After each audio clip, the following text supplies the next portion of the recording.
Hello everybody, welcome to Couch Co-op. I'm Chris. And I'm Olivia. And we have a pretty full couch today, actually. This is a full couch indeed. So, who wants to start?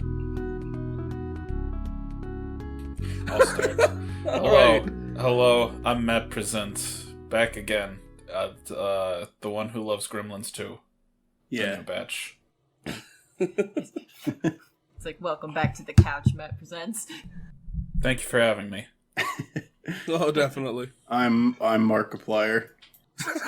Oh, wow. We got Markiplier, episode 2. It's an honor to be here. Oh, damn. Don't get too excited. He's not the Markiplier. It's just also his name. Yeah. Right. I'm Makalplier. Makalplier. Hey, welcome aboard, MakalShadakal. Thank you. You just doxed him. Oh, I'm sorry. Oh, no! We'll bleep that out. I will bleep that part out. I'm sorry. Hey, Madison. We have another person who needs to... No, I'm the last one up. I just didn't know if you were good. I'm Mitzy, and I love all the movies pretentious people hate.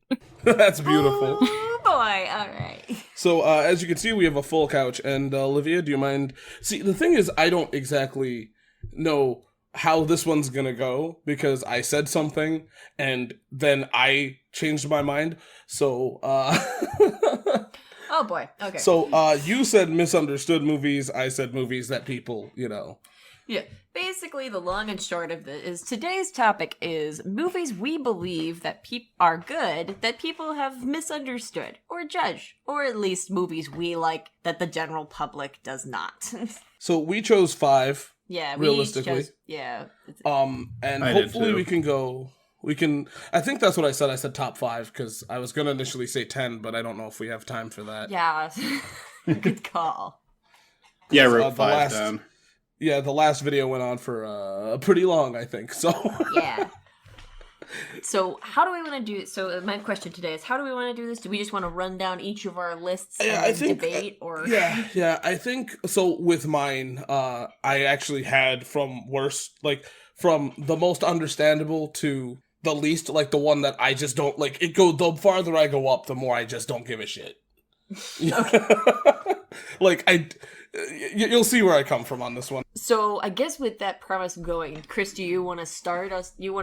Off, and then we have our esteemed guests join us? Oh, hell yeah, let's do it that way. Is that okay with you guys? Yeah. Yes. Okay, so I'm gonna start with my number 5 pick, which I feel like is, I feel like it's one that, like, has changed over time. More people are understanding about it. And that is the Super Mario Brothers movie, like the live action one. Like, I originally was like, why the hell did I put this on my list? I was even talking with Olivia, I was going to put like Street Fighter or Tekken on instead. But, like, it's Mario. I've heard so many people, I've watched the change. I mean, there's people that still don't like it, mind you, and it's still not considered a good movie. But, like, there's a lot of people going like, oh, it was old. Mm-hmm. So... I was so close to putting that on my own list. And it's not, cool. but it was one of, like, out of like 15 movies I was considering it was one of them. Yeah, I thought somebody else would have this on the list, so, No. It's like, I just think that's funny, because, it's definitely that kind of thing where people are like, oh, like, I think, like, if we, like, 10 years ago, like, when we were doing, like, Smash Bros, people would be like, oh, this movie sucks, but then now it's kind of like people are just like, oh, yeah, it was fun. I completely forgot, like, there's a part of my mind that looked at you like, what the fuck is a Smash Bros? But then I remember, yeah, I did that. That was my life for a minute. Yes, Chris, you're... I mean, I'm not ashamed of it. I just, disassociate. Well, no, just so much has changed. You want to go next? I thought we were reading off all 5. Are we going to take turns with this? Yeah, Let's that's what I go. thought. Let's take turns on this one, just so, like, Okay. So one of us isn't speaking for like 20 minutes at a time? Yeah, exactly. Okay. So who's next? So, who wants to go next? How about you, Olivia? After all, you are. right. You technically are. I All think right. Michael's got to go next after that because he's our other host, technically. No, yeah. Okay, so my number 5 pick was Ghost Rider, starring Nicolas Cage. I've heard that's kind of funny. It is. It is actually wild. I think that's the beauty of it. It's wildly funny, and it's actually, from a comic standpoint, actually really good representation of Ghost Rider. Not of Johnny Blaze, his human host, but a very good representation of Ghost Rider. Okay. Also, funny story about this. Okay, so have any of you guys seen the Ghost Rider movie, like, at all? I've seen both of them. I haven't. Okay. So you know how he's got... Okay, so Matt, you know how he has a thing about... He keep with the jelly beans? Yes. In the first movie. Okay, yeah, okay. It kept coming up. I was obsessed. I started looking into whether or not there was a deal with Jelly Belly or a Jelly Bean brand in the works, like some kind of sponsorship. It was driving me absolutely nuts. It is now one of my dearest goals in life to meet Nicolas Cage and go, what was going on with the jelly beans in Ghost Rider? I need to know. What was up with the jelly beans, man? I just assumed that was like Nick Cage. He's like, I just want to eat jelly beans. That was part of his sounds script. like Nick Cage. He's just like, oh, I'm just gonna sit here and eat jelly beans. That sounds like it's part of his contract. It really does. And like, he was an asshole. They all had to be orange, though. Yeah, because like you see him like picking through the jelly beans on set, and I'm like in the movie, and I'm sitting there like, it just was driving me crazy. And it's like, so yeah, now I just need to go up. I need to find a way. I need to meet Nicolas Cage, and I need to go, okay, what the hell was going on with the jellies in Ghost Rider? Yeah, like she goes Tell me about the beans. Yeah, there's like a movie that's being filmed in our area, and she crawls in his, in his trailer, and is like, what's up with the beans? Just like the Ghost Rider itself. The beans! So you are talking about the first movie. Yeah. Yes. No, there's no saving the second one from what I've heard. I have not The seen second one the is second so one, to be honest, though. weird because it does a lot of stuff better than the first movie, but it does a lot of stuff way worse than the first movie. Okay, I'm gonna have to watch it and then come back to you, and we're gonna have to talk about this because I've been meaning to. I just never have, and I just happen to own Ghost Rider on Blu-ray, the first one. So. Oh, we have both. Oh, we have both. Yeah. I forgot we bought. No, you bought them both at the same time. You're like, I need this, and I'm like, okay. Yeah, that sounds about right. What's really great is that you passed up the whole Jurassic Park trilogy for Ghost Rider. I did. Yeah. I hate myself a little for it now that you bring it up, but okay. Let's move on now before I cry. Makal, please. What was your number 5 pick? So my number 5 pick, I gotta be honest, for me, I didn't even necessarily go with the ones that were like the highest like disagreement. I just went with the 5 that I wanted to talk about the most. That's fair. Dope. Because I don't know. Like, honestly, there's a lot of movies where it's like, oh yeah, I like this and everyone hates it. And then I look into it, it's like, actually, the user rating's pretty decent. It's just the Rotten Tomatoes that's bad. I don't know, though. So I just picked 5 where there seems to be a lot of disagreements and discourse, where I specifically remember hearing people talk about how much they hated it. My number 5 is, believe it or not, Last Night in Soho, the new Edgar Wright movie, because I just went and saw that in theaters. I really enjoyed it. And it's the first movie of his ever that has been, like, people seem to be in disagreement on. No kidding. That's weird. How was that? I really liked that movie. Me too. Looked really good. I am seeing it tomorrow. Oh yeah. Oh, okay. Yeah, I've been watching the trailers and it's like, and I'm like, wow, this looks really interesting. You know. I think in terms of script, it's like the first movie of his where it's like I do actually see a few problems with the writing for me personally, but at the same time, I think production-wise, it's one of his best looking movies. I still think the script is good. I still really like the characters. I've heard people's critiques of it and kind of saw where they were coming from and even agreed with some of them. But I think overall what it's accomplishing, it's a lot of fun. There is a bit of a bias because it's my first movie, the first movie I saw in theater since lockdown. So that was a lot of fun. That was exciting. So it definitely contributed to my enjoyment. But I just thought it was a damn good movie. And I think it's cool that Edgar Wright is trying new things out. I'll say in terms of a horror director, I think there's a couple of visuals that I think he relies too heavily on. Like there's certain things that keep showing up again and again and again. And I think you should mix it up a little bit more. But all in all, I was very impressed with it. I left the theater very satisfied. So I disagree with a lot of the conversation online about it. I'll say that much. Because it really is the first time he's had any sort of like negative backlash for a movie. Wow. I've not seen a lot of negative backlash for it, but I've definitely seen people like, it's his worst film. And I'm like, yeah, I don't know. I enjoyed it. There's a lot good about it. I do see the problems with it, but there's like two very minor problems, I think. And other than those two problems, I'm totally okay with this movie. The first is pretty major, like, this girl needs to go to a hospital. Mm-hmm. This girl is having a mental breakdown. And, like, okay, in the context of the movie, she is actually seeing visions from the past. But the other characters don't know that. From their point of view, she is just having a breakdown. Like, help her, please. You know, it sounds kind of like that, like, I'm sorry for being the video game guy here, but it sounds like that kind of like Mega Man or Zelda dilemma of where there's one game that's just slightly underperforms and everyone's like, it's bad, and then in reality it's like, yeah, but like, you're comparing this to everything else, you know? Mm-hmm. So like, and I don't know, I haven't seen the movie. Like, getting out to see a movie is kind of impossible right now for us. Yeah. Yeah, the two leads are amazing, by the way. They did a great job. Anya Taylor-Joy. And who plays the main character again? I know she was in Jojo Rabbit. I forget her name. I wanted to see that too. Thomasin McKenzie. Yeah, you right when I pulled it up, you read it.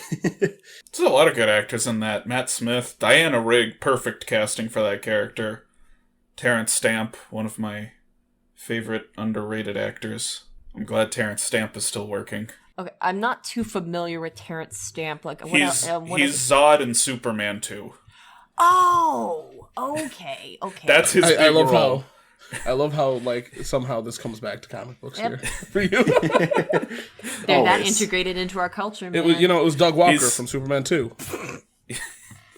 He's Chancellor Valorum in Star Wars Episode 1, the most popular Star Wars character. I'm surprised that wasn't on your list, actually. I completely forgot about it until you said something. Now it's Mitzy's turn. Yeah, so yeah. Because I don't want to like. Yeah, Mitzy or Matt, which one of you would like to go next? Yeah. I mean, I don't have an order is the problem. The order doesn't matter. Yeah. 5, sort of, but I can't put them in an order. Matt should go first. I'll go last. I had kind of an order in mind, but I'm sort of shuffling that order a bit, given... Because Chris pitched this as, like, movies you like that other people don't like. And so I started with movies that I like that other people don't like, and then towards the bottom of the list, I had movies I just thought were misunderstood. So I'm pinning some of those for, like, the end. So I think I want to start with Very Bad Things, which is a movie from 1998. It's a very dark comedy. And I was just rewatching some of it because I'm like, I want to like refresh my memory, see what's up with this movie. And before I went back into it, I'm like, people, like, there's a lot of hate for this movie I've seen around, and I don't get it. I really enjoyed this movie. On a revisit, I'm like, okay, I kinda get it. I still really like it. I still think it's a fun movie, but like, every character is a piece of shit. And I mean, like, not just the main cast. Like, every character that steps on screen is a horrible person. And some people like that. Do you mind explaining? which can be very obnoxious. So the story is, it's about... Oh, hold on. Jon Favreau is the lead, and he's getting married to Cameron Diaz. But he and his buddies are going on a bachelor party to Vegas, and while they're in Vegas, one of them accidentally kills a prostitute. And about that time, hotel security shows up to tell them to quiet down, and Christian Slater very deliberately kills hotel security. So it's basically a comedy built around these, like, 5 dudes, 6 dudes? Fuck, how many characters are in this? These 5 dudes. These 5 dudes, and they have killed 2 people and buried them in the desert, and everything spirals out of control. Hijinks ensue. This sounds like the darker version of The Hangover. Yeah, I was gonna say this is like the Hangover meets Weekend at Bernie's, but but no, I was gonna say I think I've read about this movie before. I think I went on a Wikipedia binge and I read this plot synopsis for this movie once, like 6 years ago. But I really like the characters. They're all very interesting, unique characters, and they're all really well acted. Jon Favreau's the lead. Daniel Stern is in there. Couple other actors who I don't really know, but who do a really good job in the movie. At the center of it, you have Christian Slater as just the worst person on Earth. And it's such good casting, because it's like, how do you write the worst character on Earth and still make audiences care about him? Cast Christian Slater. Christian Slater can pull it off. He's so perfect in that movie. It reminds me, the sense of humor of the film reminds me of, like, Seinfeld. Like, characters will just, like, say, like, the most horrendous shit, and it's, like, on you, the audience, to understand, like, hey, we don't actually agree with these characters. We are writing bad people. So, if I had to pitch this film to someone, I would say Seinfeld, but with murder. I would say, though, like, even in today's age, shit like It's Always Sunny is a super popular show. I feel like people should just have enough self-awareness to know, or at least enough, maybe not self-awareness, just enough awareness to be able to, like, I don't know if it's obvious, if it's obviously supposed to be funny, and obviously these are bad people. Yeah, it's pretty obvious to me, at least, that is the joke. Because these sort of feel like satires of characters you would see in other comedies. Like, comedies that would try to play these characters as, like, good guys, and very bad things. It's like, no, they're all terrible. They are all involved in a double homicide. They're bad people. As I say, kind of following a similar train of thought was like the Clue movie from the 80s. Oh, I love that movie. I love that movie too. I saw it when I was young. It's been a long time since I've seen it. Yeah, they're bad people in that movie too. Yeah, but they like kind of pretend to be respectable at the beginning, but then as the movie goes on, you're like, yeah, you guys are all degenerates, and the veil is ripped away very quickly. Is it Mitzy's turn? Yep. Yeah, Mitzy. Okay. Awesome. So I don't generally pay attention to other people's opinions, because I don't care. So, I know that there are some movies that I know that people hate via the grapevine. And I'm debating switching one of them because I thought of one recently, but I'm gonna think on that, but I'll just bring up another one. My one is actually Venom. Venom! I know critics hated it. People liked it. Critics hated it. And my defense for it is that if you're not watching it for the gay alien monster fucker romance, you're probably not gonna like it. I don't generally care about what other people think. I just care about if a movie entertains me. And damn, did that movie entertain me. Amen to that, but no, seriously, here's the deep cruel irony of it is most people who don't like it say, oh, this isn't Venom, but actually this is the most accurate portrayal of Venom. This is the pure 90s Lethal Protector era Venom. Watch my episode, by the way. I'm just kidding. Right. I'm just teasing. No, do it. We wasted a whole month on symbiotes. Let's do that. Just watch it. But in all seriousness, that is basically what it is, and it's so good. It's awesome. Oh no, I fucking loved it. I love that movie. There's so much I love about the chemistry between the symbiote. I loved Venom. I loved Eddie. Let There Be Carnage. Good. Fucking awesome. I have not seen it yet. Oh my god, you have to. Dying. It's so good. I know. I have to see it. I believed in Woody Harrelson's Carnage. Please tell me he came through. Oh, it's so good. It's so fucking good. I do like Woody Harrelson. I do like Woody Harrelson as well. Yeah. Same. The first movie was entertaining, but I was also drinking, so. Well, that's the best way. Of course. It's okay to enhance the experience a little. Oh yeah, definitely. I straight up loved Venom though. So. Oh yeah. I mean, Venom's a weird ass character though. Yeah. Realistically, like I hate the people that go like it's inaccurate, but like the same people are also talking about the comic books where he had like 500 heads and shit. So like, the fuck accuracy for Venom. Yeah, like let's just all face it. The comic industry, like they didn't know what the hell to do with Venom once he went solo, Yeah. so they just panicked. There's no such thing as consistency in comics, as far as I know. It's like there are exceptions, but Venom is one of those exceptions. It's funny. Speaking of Venom, I can see like symbiote Olivia just like shaking over here, being like, "I can tell you about the comic industry, Mitzy." Listen, I do kind of see where people are coming from on the front that like Venom's whole thing is that he is the anti-Spider-Man, and here you've made a Venom movie with no Spider-Man.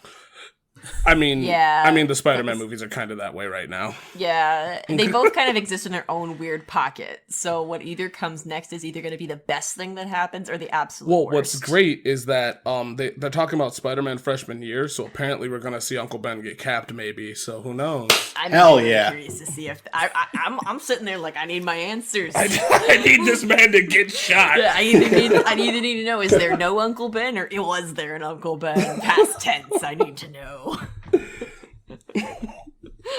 With that being said, anything else you guys want to say on Venom? Go watch Carnage. The Eminem song. Hell, I heard the Eminem song. Okay. Yo, I have to say, I think the Run the Jewels one's better. Have you guys heard? It's Run the Jewels, of course it's better. Yeah. No, it sucks because like Venom was, we're all like, yeah, it's Eminem, and then we found out like the royal we was made for it, and we're like, are you serious? That was like, what? Yeah, why would you make the Eminem track the lead and not the fucking Run the Jewels, right? don't? Yeah, Run the Jewels is better.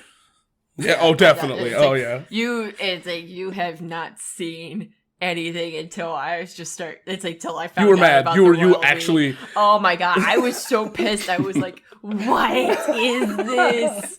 What is this? So bad. And just like that, if this ever gets popular, Eminem's gonna make a diss track on Couch Co-op. He can come at me. I'll square up. He can be a Eminem- guest. Eminem was good until 8 Mile. Yeah, that's true. And he's good in 8 Mile. 8 Mile was like the last time he was good.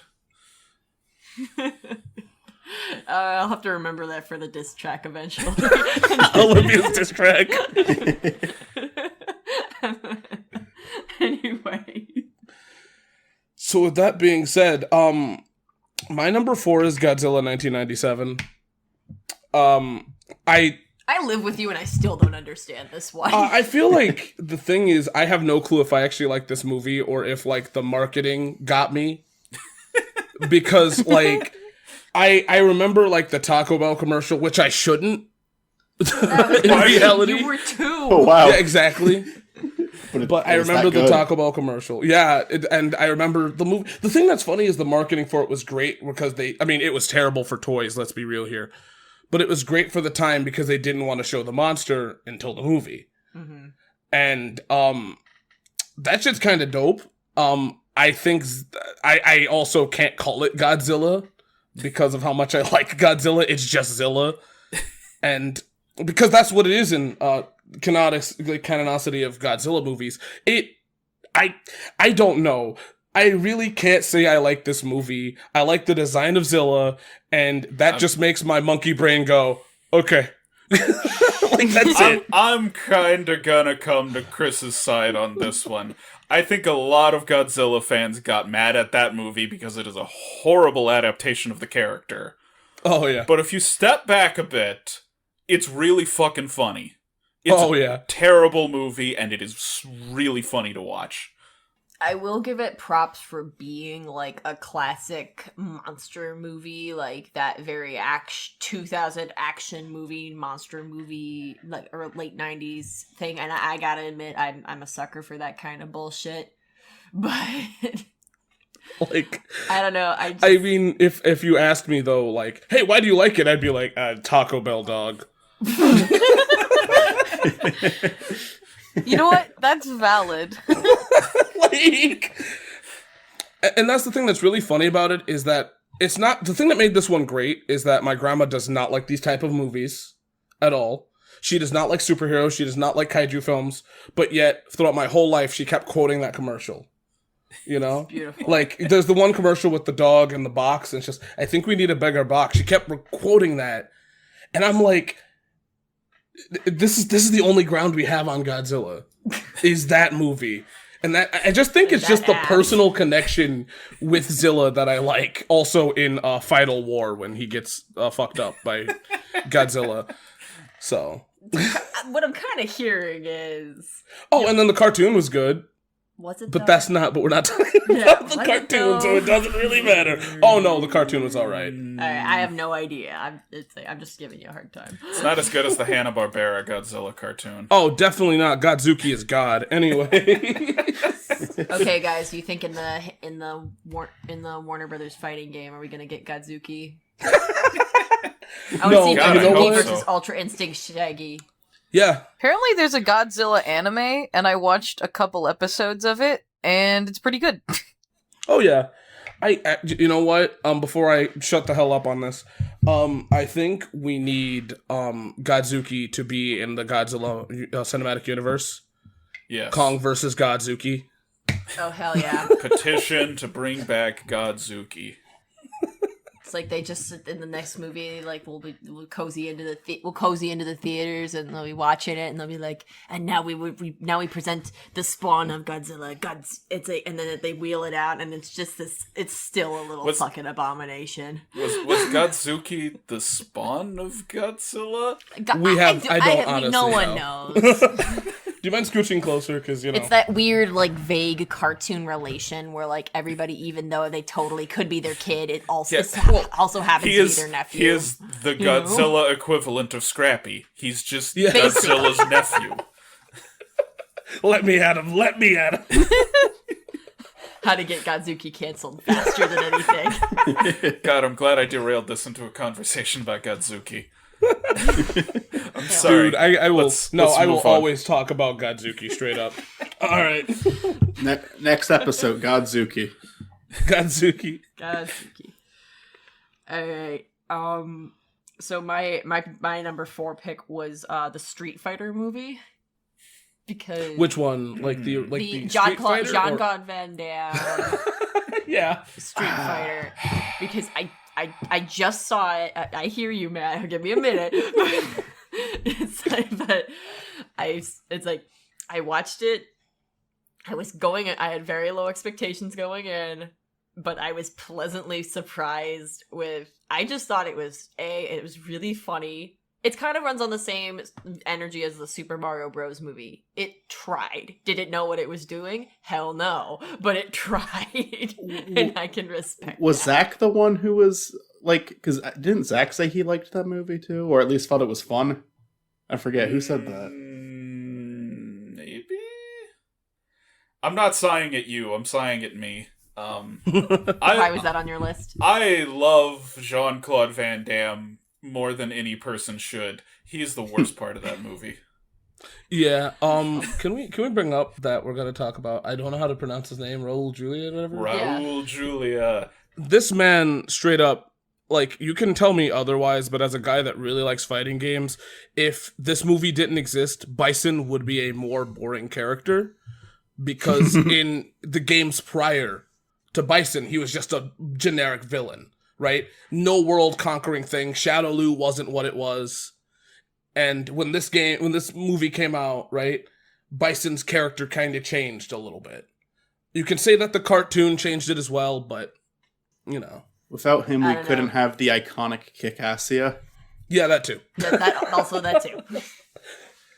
I also feel like Street Fighter got like a big story jump after this movie, which was the Alpha series. I don't know. No, Alpha came after. No, I know. So I feel like, most of the stuff, like, they had to work with almost nothing. Yeah. Now, I'm going to play devil's advocate and say I think the Mortal Kombat movie is better. See, the Mortal Kombat movie is better. Like, it is straight up better. It's that's why It's not on any of our lists right now. No, yeah, I was gonna say I'm not gonna argue with you there. Mortal Kombat is better, and it's better put together. It kind of actually It explains the lore a understands lot better, yeah. It's got a more kick-ass soundtrack.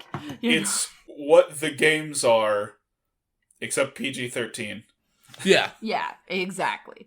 If it just had gore, it would be a perfect representation of the games. Yeah. Yeah. Oh, yeah. And I cannot fault it for that because of like the time it came out and stuff. I can't fault it for that. Just Street Fighter, I know there's like, I've heard a lot of people just absolutely shit on this movie. With good reason. Yeah, for good reason. It's not perfect by any stretch of the means. My boy Dalsum got fucked over so hard. Same thing with Blanca. Same with Blanca. But yeah, poor Blanca. Poor Blanca. Poor Blanca. Resto and pesto, my guy. Resto and pesto. But yeah, it's just... But this, I had so much fun watching this movie, especially watching Raul Julia Bison just living this role. Just, it was magnificent. My favorite scene. Just for him. It's worth it yeah. for him. My favorite scene is when Jean-Claude Van Damme clips the mic talking about how he'll kick Bison's ass so hard. That was pretty great too. Like, I don't know how they didn't fix that, but they... I love his rousing heroic speech, which is actually really dumb. Yeah. And now everyone's like, yeah! And I'm like, okay. Why would you cast Van Damme as, like, the obsessively American Guile? That is, I think, the greatest mystery of all. I haven't seen the Street Fighter movie. If it isn't done for Hollow Victories, it will be done for Makal and Zach. I have not seen it either. To it. Probably. I really do. I do really want to see it, though. It just lives for its stupid premise. It's like, if you can't tell, I apparently have a type of movie. So that's... Well, to be fair here, that's kind of the rules for this one. Right. All right. I'm good. What about Makal, you ready? Yeah. Okay. So my next one, I'm gonna have to put on my nostalgia goggles. Because I'm gonna have to sue you for that one. I'll see you in court. I actually haven't seen this one recently. There's movies on here that I've seen recently, and I can back it up. This one, I probably watched it when I was in high school last, but it's a movie with Clint Eastwood in it called Every Which Way But Loose, and I really, really liked it, and I watched it more than once. I saw the sequel, Any Which Way You Can. I didn't like that. It was okay, but I liked it a lot less. People might be completely justified in disliking it. It is not a well-received movie. What I will say is, I remember stuff about it that I liked still. One, I just remember there kind of being a fun journey to it. Clint Eastwood has an ape that's a character that follows him around the whole movie, and he flips people off. That was fun. There's this motorcycle gang that are just they're super incompetent, and they have this theme music that I still remember that it's so fucking funny because every single time you see them like riding by with that music playing, it's just so perfect. I think the movie is genuinely really funny. It has a little bit of heart, but it has been a long time since I've seen it. I'm going to keep it kind of... Has anyone seen it but me? No. I have not. But to be fair here, it doesn't matter how long ago you've seen it. My last pick was me talking about Taco Bell. So, like, it really doesn't matter. You're good. I did really enjoy the movie. I have good positive memories of it. And I just wanted to mention it. Maybe I should rewatch it someday. Maybe other people should check it out. Maybe there's a reason people hate it that I was too blind to at the time. But going off of memory, there's still plenty of things I like about it. It had a great sense of humor. It has a fun sense of adventure to it. There's a bit of a journey that the characters go on. There's some sadness to it. There's some good laughs. I just remember having a really good time with it. And I want to recommend it. I also want to rewatch it and see why the hell people dislike it so much. Hey guys, maybe there should be a potential for a batch of movie nights where we just pick a movie each of us think it was. I mean, Olivia, we've been doing that. Where have you been? Not around. You've been being a parent. Yeah. Yeah, that's true. Fair. No, I know. I just mean like, because Matt brought up the one movie about, which its name already escapes me, that it's about the Very people Bad that killed the Things. hooker and stuff. Very Bad Things. So that sounds cool. And then check out that Clint Eastwood movie. I am thinking of recommending it for movie nights, but I'm dating Matt, so at some point it's just gonna be like I will also have seen all the movies. Like this is inevitable for me. I just realized I'm doing a fucking episode with two couples. I'm like a fifth wheel. Yeah. Yeah, I'm finally not the fifth wheel. No, I say everybody take a movie off your top 5 and put it on your movie night pick list. Okay. At least pick one. Right. Chris cracks his knuckles. All right. Or put all 5 of them I'm getting on. ready to fight. So I did think of I was just gonna name drop them, like a couple movies that I like, but I'm also like, no, it makes complete sense that other people don't like this. I absolutely understand this.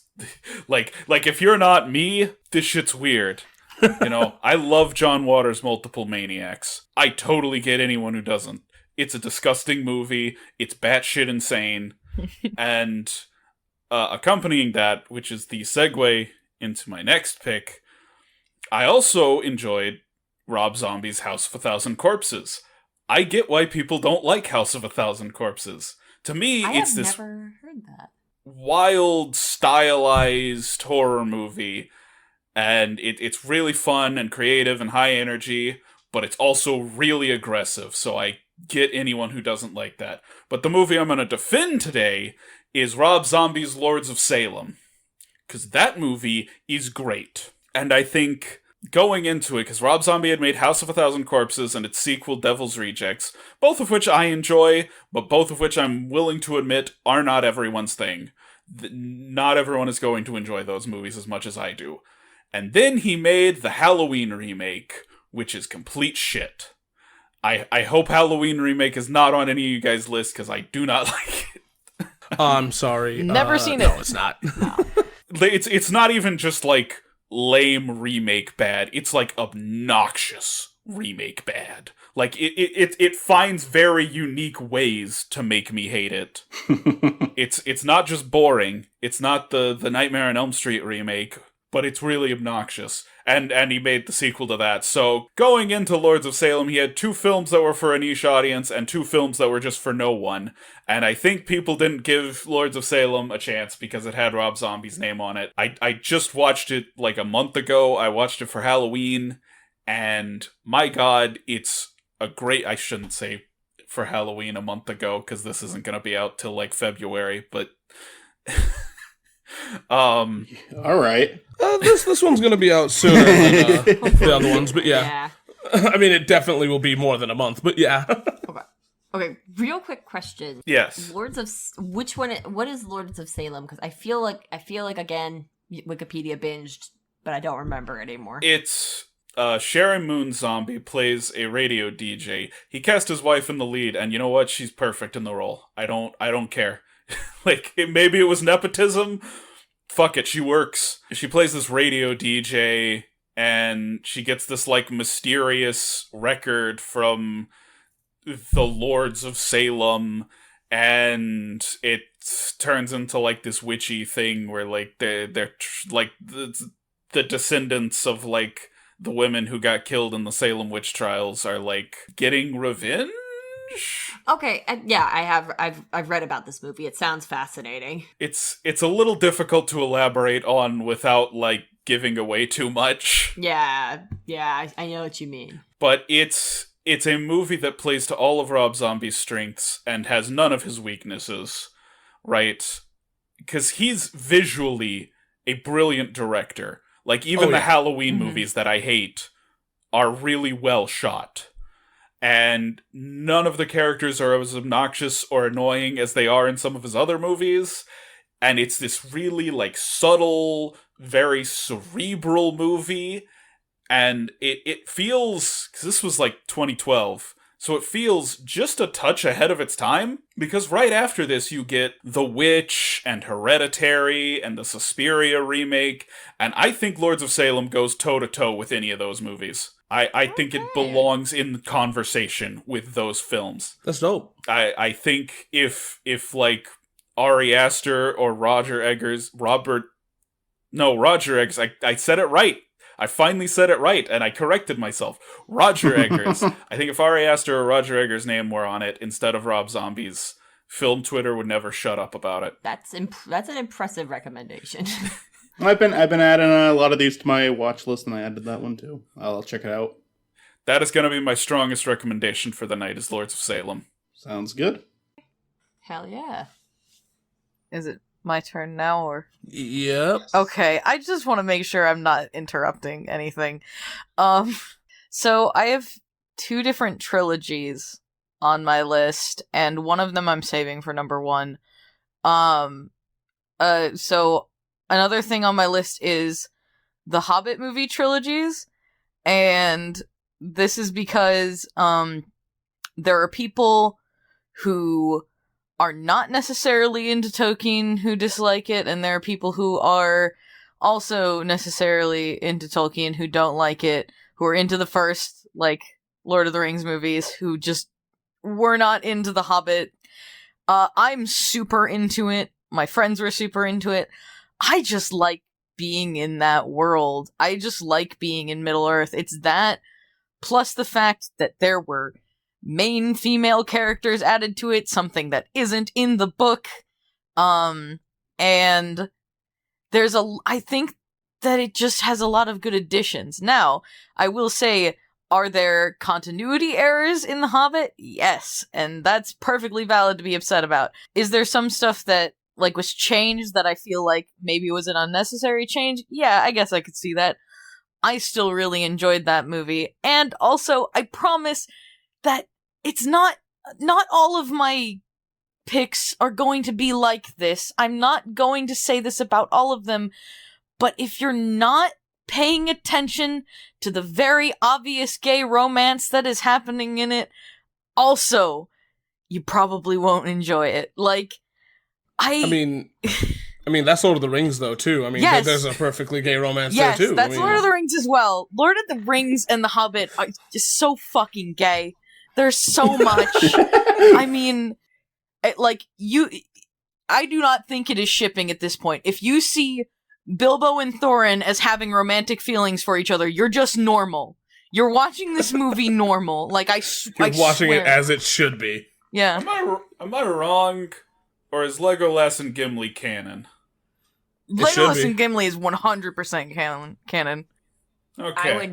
I would believe it. Yeah, I believe in it. I definitely understand feeling a connection to a certain universe just out of, like, you enjoy your time there, you want to spend more time there. Because I definitely got that when I, played that Dragon Quest game, Dragon Quest 11. I, fell in love with it. And now I'm playing the 8th game, and I'm a lot less invested in the story so far, but I just like being in that environment. I enjoyed it so much from the first game. I like the art style, I like the world, and I want to spend more time there now. I feel like that's why I liked the prequels when I was a kid. Yeah, I can see that. See, the thing that's funny about it is I know a lot of people that don't like The Hobbit, but like Fantastic Beasts, right? And at that moment, I feel like that is where I'm gonna get, into a Streets of Rage moment, because you can tell me all you want, The Hobbit's inaccurate, but at least it's fun, where Fantastic Beasts can have some issues that just people, I feel like you just can't talk about accuracy and go to both. No, that's... And, shit on one. To go to one and then be like... Yeah, I hate The Hobbit, it's inaccurate, and it's all this crap, and then Fantastic Beasts, and you're like... And don't get me wrong, I love Fantastic Beasts. Same. But, I feel like you can't... It's just a personal conversation here at this point. I don't understand the people that have that war, My thing with the Hobbit trilogy is it's entirely too long. You could take those 3 movies and make 1 4-hour cut. That would be perfect. I say this again completely and sincerely. Not for me, baby. For some people, yes. Not for me. I don't know. I think they're fine. Personally, I could have gone for maybe at least 2 movies. I don't think the third one was completely necessary. I think you could have condensed 2 and 3 into 1 movie, but whatever. It was supposed to be 2 movies, and then a bunch of greedy studios got involved. Oh, that explains it. It was also supposed to be directed by Guillermo del Toro. I will never let that one go. Yeah. There's a lot of Guillermo projects that I sit there and go, why the hell did this get let go? You know, or why did he stop? Oh, yeah. You know. He finally gets to make Pinocchio. Gets to make Pinocchio. Oh, that's gonna be fun. I do like that it's a trilogy just because it feels like it evens it out. Like, I don't know if that's just me being weird. But No, I'm with you on this one. I'm with you on this one. I hear you, just because it's like, if you're gonna bring it back like a popular series and you do less than the first one, then that might feel underwhelming. It might, because either you want to do equal or go bigger if you're doing a follow-up. I agree. It's like, it was just me, that's just my personal opinion, but I do understand because, yeah, a trilogy has much more balance. Like, that would be like them coming back to Star Wars and just being like, you just get one. yeah. You know what? That might have been better in the long run. That might be better in the long run. I feel like It might have been better. I feel for like Star me Wars. and you are gonna have a Star Wars war in this episode. I feel like this is gonna be the divorce episode. Oh no. If Disney had just made Rogue One and stopped. Right. All right. Where are we? Am I next? Yeah. I believe Correct. We're all good. All right. Cool. So, I am super prepared to fight this one. I am super prepared to lose respect, especially since I am friends with Michelle Ivy, and I know for sure if you don't know who she is, the title I'm gonna say next, you're gonna understand immediately. I'm sorry. But goddamn, do I like the Michael Bay Teenage Mutant Ninja Turtles. I know that he didn't direct it. He produced it. I don't give a shit. Y'all can fight me all you want. I've been into Turtles since the fucking Mirage comics. So, like, I feel like I got a little bit of leeway on this one. Never saw it. Me neither. I haven't seen shit. And I like Teenage Mutant Ninja Turtles. Hear me out, man. It's not... So, my favorite Turtles movie is the first one. The one where Raph says, damn, that's... So, no movie is going to be better than that one for me. I'm sorry. But at least I had fun with this. At least I had fun with this one. I got a Usagi Yojimbo reference, so I'm already happy. And the elevator scene is dope. Yes, this movie is generic as I know hell. the elevator scene. I know that one. Yes, Shredder definitely looks like Grimlock from the Transformers movie that I can't honestly remember, but he sure looks like Grimlock. This movie has so much bad, but the Turtles are just so good. And that's all I could say I like about this movie, really, is that the Turtles are good. And that's it. I also kind of like the misdirect of Shredder. I liked that one meme where a bunch of animators all animated the scene where it's like, no, don't worry, it's just a mask. See? And they took it off, and then it would be like a different character. It'd be Shrek. Yeah, it'd be Shrek, but like Yukina Joe did one where it was Bowser. I liked that. I liked that trend. Because it was just like they were well animated. There was effort put into that meme. I mean, it's definitely not a good... Like, it's definitely not visually appealing. Like, let's face it, turtles are kind of scary, but they are probably what a human-sized turtle would look like to a degree. I also have to say that the action segments for me are fine, and there's a lot of good concepts with this one. Actually, I do like the foot the way they are in this one. It makes sense for that to be that way. I'm really just kind of getting prepared to get attacked for this movie, even though I bet you half of you didn't see it. But I'm gonna respectfully disagree. But like, I feel like as a person that has read stuff like Turtle Soup and also dealt with the Generation 2 of Turtles where like everyone fucking dies, I feel like this one's fine, and also the second movie fucking blows in comparison. The one with Krang. I couldn't. The only I couldn't stand that one. shining I'm sorry. jewel of the second one was Bebop and Rocksteady, and even then there was not enough of them. Yeah. Oh yeah, But I did like them in the second movie. Yeah. yeah. Now, I'm not gonna say that this movie was good. I'm just gonna say that I like the Turtles, and outside of that, Fair enough. yeah, that's it. I'm also mad that we didn't get Fly Stockman. Will Arnett as Vern. Oh, that was so fun. I love that. It was great. I will defend it as not the worst Ninja Turtles adaptation, not by a mile. Not the worst. My favorite Turtles is Have a Turtle Christmas. We wish you a turtle Christmas. See, you know what? I can still defend that one. I am going to show that for That's beautiful. whatever movie night falls. Christmas nearest to movie night, Christmas. man. I will show that Oh, because it's 30 if minutes. It's 30 minutes, so it's I can slip You it can in do a double before a feature. feature. you do a double feature, and then you have to do the Coming Out of Our Shells tour immediately after. All right. Oh. Cats, what are you doing? I'm sorry. I'll be right back. Turtle Keep going. Tunes. I was gonna say, if we're doing Christmas stuff, I could throw in Nestor the Christmas donkey to make everybody uncomfortable, and then turn around and we'll do turtles, but lighten the mood. See, the problem is all I got is like, I mean, I could do Christmas movies, but I could also do 8 Crazy Nights. Man, I just want to watch A Year Without a Santa again. Just Heat Miser and Snow Miser songs slap. So Oh yeah, it slaps so hard. I was low key obsessed with that movie for a while. Like every Christmas, I was like, hell yeah, it's time for A Year Without Santa Claus. You know, Wait, what is that your pick, Olivia? no, that's mine. No, we. Oh, wait. we're just talking now. We're Oh, just yeah, shooting we're the shit. talking talking We about were just movie talking night about Christmas picks. movies. I was like, that's. you I know- was like, who picked a beloved movie? You know, real talk though. It I'm would not be me the though. biggest Rankin Bass Christmas special fan, but I will put on the songs from those movies. A Year Without a Santa See- Claus is the best one in my opinion, though. That one actually Absolutely. works. See, as Olivia knows, I'm not a Rankin Bass person either. He is And we just not. came to the conclusion that the movies that I like are not even close to being as good. So, Chris isn't allowed to pick what Milo watches. yeah, like all of the other reindeer and Grandma Got Ran Over. Now hold but- on a second. All of the other reindeer All of the is other reindeer is respectable good. as fuck. No, I so- love that movie, and I will fight anyone on the planet. I'm just saying, like, those are the ones that I think of are Christmas movies. Well, I for do me. a backwards Zach and Grandma got run over by a reindeer. Please. Yeah. Grandma's gonna sew the pants off for Santa. Oh my Great. god. Let's How is let's that move not- on before this completely derails. Yeah, Yeah. how is that not on anybody's list, anyways? That's a good question. We'll have to come back and do a Christmas edition. Christmas edition. But It's just the Die Hard series. We I do know need that a Christmas I know special, that it actually. stops, but you know, yeah. right.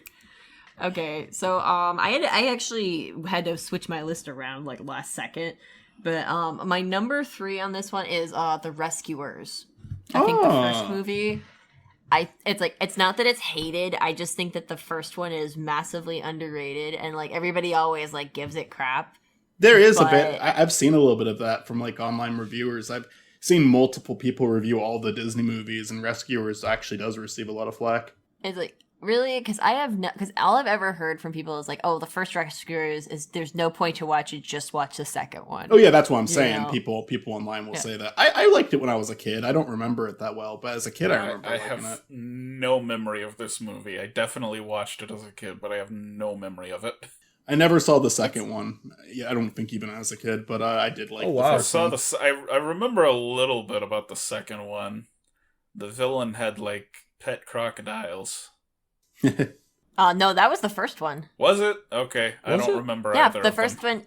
Yeah, so the first one is the rescuers save a little girl who's being held hostage by this lady named Medusa, who has 2 pet alligators, and she's forcing Penny to look for this diamond in this dangerous ass bayou. And the sequel is about a kid who gets kidnapped by a poacher who's trying to get him to lead them to this golden eagle so he can kill it, and it's in the Australian outback. And he has a pet monitor lizard, I think. It's like Disney films. right. So I can see why people prefer. Giznap. I see why people prefer the second one because it's definitely like more exciting.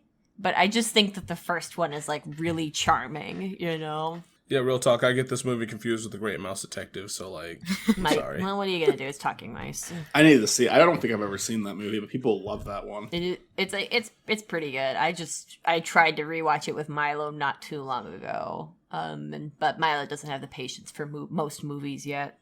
Yeah, it's a lengthy process. Yeah, exactly. I've probably seen the beginning of most movies of when I was a kid than the whole movie.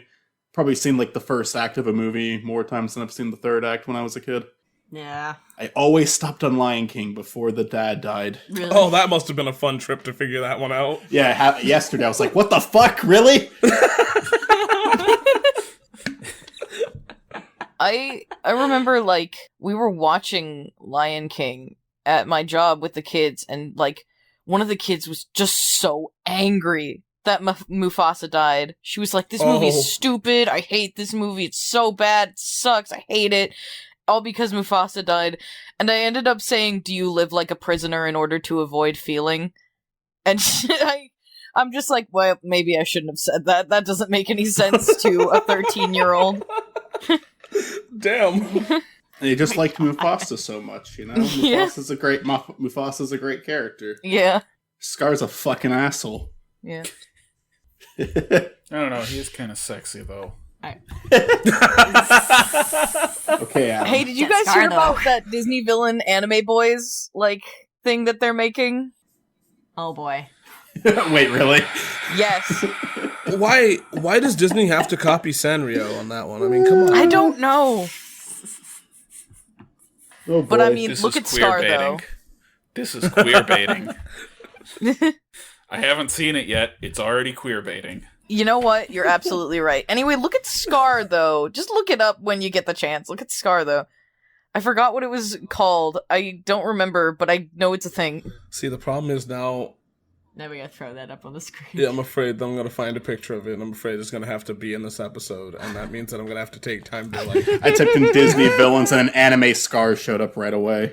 I'm looking it Oh up. Christ. Is this real? No, it's not. That's I think it's your turn. Alright, I'm curious. Is this real, Mitzy? Yeah. This looks like DeviantArt fan art. It's like well-drawn DeviantArt fan art, but still. Anyway. There's a trailer for it and everything. Anyway. My number 3 is Hot Rod, which is a movie starring Andy Samberg, and he wants to be a stuntsman. Is that disliked? I thought people liked that movie. I think people do like it, but I remember it's definitely one of those movies where it was like, I watched it, I thought it was hilarious, I really liked it, I went online, it has a 39% on Rotten Tomatoes, and I know we're not only keeping Rotten Tomatoes feelings on it, but it has like a 6 on IMDb, and I mean, for IMDb, that's kind of bad. Because IMDb is really easygoing. Critic ratings are really bad, and user ratings are like I said, a 6, and that doesn't sound that bad, but for IMDb, it is kind of bad. Because like IMDb is a really easygoing website. There's movies that are there's movies that have like a 0% from Rotten Tomatoes that have like a 6 on IMDb. You know, it's because most generally audience, just standard audience, they're a lot more easygoing. Now, I've heard negative things about this movie. Maybe most people do like this movie, and it's just people who don't like comedies who shit on it. But to my understanding, there is a large amount of people who don't like this one. To me, it is one of the funniest comedies ever made, but there is no substance to it aside from that. Like, there is not a good story. There is not like great performances. There is not good, like, amazing camera work. All of it is fine. I shouldn't say the acting's like bad acting. It's funny acting, but it's good acting because they're successfully being funny. What I mean is, like, there is nothing to get emotionally attached to in this movie because it is 100% not taking itself seriously. It is making fun of most movies, like most sport movies, where it's like, oh, this character, despite all the odds, went off to do this. I love it because in the final scene of the movie, he doesn't even pull off the stunt. And the way that he fails the stunt is fucking hilarious. To me, this is just, I've watched this so many times with friends, we've quoted it, and I rewatched it a few years ago, and yeah, it was still funny as hell. So yeah, I love this movie. I don't know, have any of you seen it? I enjoyed it. I have not, but I'm going to have to. I'd like to revisit it. I'll movie night it. I'll fucking movie night it for sure. Mitzi, have you ever seen Hot Rod? Nope. I would love to revisit. Yeah, no. Olivia, have you seen it? Nope. Damn, alright, we gotta get you guys on to watch Hot Rod. Hot Rod's so fucking funny. It's so fucking funny. It has some bits that I've never seen done anywhere else before, too. Like, some of the bits. It's Andy Samberg. I'm not the biggest Andy Samberg fan. I know people like him. But it was, like, one of his earliest projects, and I really liked it. I think this was, like, kind of early for him, too. Even, like, I don't even know if he was on SNL yet. He might have been. Just see a pop star Never Stop, Never Stopping. No, but I heard it's really funny. It's really funny. I do want to watch it. So yeah, maybe this isn't a hated movie. I looked at the ratings on the different websites. I've heard people say they don't like it before. But I've also heard people give it praise. I remember I used to listen to the Super Mega Cast, and they even were saying, like, Hot Rod was one of their favorite comedies. It's like, yeah, someone agrees. Hell yeah. I had a Roddy Piper Hot Rod t-shirt, and anytime I would wear it, people would quote Hot Rod at me, and I'm like, that's not okay. Okay. Speaking of Roddy Piper, were you done, Michael? Yeah. Because I'm about to talk about a Roddy Piper movie. Hell Comes to Frogtown, starring Roddy Piper. It's this post-apocalyptic movie. Roddy Piper is like one of the very few fertile men on Earth, and so they're gonna take him into like hostile mutant because there's this whole territory of like evil mutant frogs, and they've kidnapped submissive and breedable then. They've kidnapped some fertile women, and so they're gonna take Roddy Piper into the mutant frog zone so he can impregnate the human women. That's the plot. And I see this pop up a lot on like, best so bad it's good movies, and I'm like, guys, it's a comedy. It's a joke. They're not taking this concept seriously at all. This is not so bad it's good. It's a joke. It's a comedy movie. That's like saying Airplane is so bad it's good. Like, haha, they don't follow the physics in Airplane. Yeah, that's the joke, my dude. It's a joke. What was that one movie, like Killer Tomatoes from Outer Space? Yeah. That's another one where some people are like, so bad it's good. Isn't that movie blatantly a comedy too? Yeah. Attack of the Killer Tomatoes, Killer Clowns from Outer Space. Oh, I'm mixing two titles together. I've seen Killer Clowns. I haven't seen Attack of the Killer Tomatoes, actually. But I played the Atari game. those are a similar vein, but I think those are a little more obvious with what they're parodying. Hell Comes to Frogtown came out, it was 1988, so it was like a decade of Mad Max ripoffs that they were making fun of. I'm even pretty sure they specifically, the plot was specifically inspired by 2019 After the Fall of New York, because it has a very similar plot to that. It's like, this is a parody, guys. This is a satire on all these ridiculous Mad Max ripoffs. I agree that it's funny. I think we're on the same page there. Everyone who watches it thinks it's funny, but I think it's deliberately funny, and other people seem to not get the joke. We are not the same. Oh boy. No, okay, that's actually it sounds interesting. I think it's actually interesting to talk about a comedy like that because it seems like a lot of people nowadays are missing the point of those type of comedies. Yeah, From what I've noticed. Yeah. Like, I don't know why, but a lot of people, like, because, you know, I guess it's just, I don't know, I can't think of a reason. It's just weird. I feel like people miss the point on a lot of things like Oh, that. most definitely. Yeah, like I feel like a big problem with general consumers with media is the suspension of disbelief. Right? It's gone. Yeah, it's dead. And with it, I guess apparently our sense of humor decided to take a hike too, because we can't. Most people don't seem to recognize parody as easily anymore. I think it's just, I genuinely think it is because people want to believe that they are smart. Or smarter than they actually are. Yeah. So they're like, haha, look at this stupid thing. And pay attention to how smart I am for thinking that it's But stupid. if you were smart, you would get the joke. Right. Right. Right. Deep, cruel irony right there. Right. That's kind of the point of what I'm saying. Yep. But that sounds... I don't know. I'm morbidly curious. I'm gonna have to check that out. It sounds funny. That's on my watch list. It is a funny film. Mitzy, unless Matt, you got anything else to say, or is Nope. No, I'll hand it off to Mitzy. My turn. I'm still debating between the two others that I want to put in, but I will then put in another well-known movie, since I don't know a lot of obscure movies.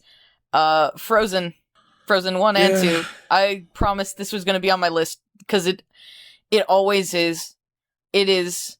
A lot of people say it's overrated, I say it's overhated. It's it's such a good, like, Elsa's arc in the first movie is such a good and accurate representation of depression and mental illness and isolation and the things that you do when you, like, the contrast between Anna and Elsa and the contrast between accepting literally any love you can from anywhere, even if it's not healthy, and pushing away any sort of connection in your life whatsoever.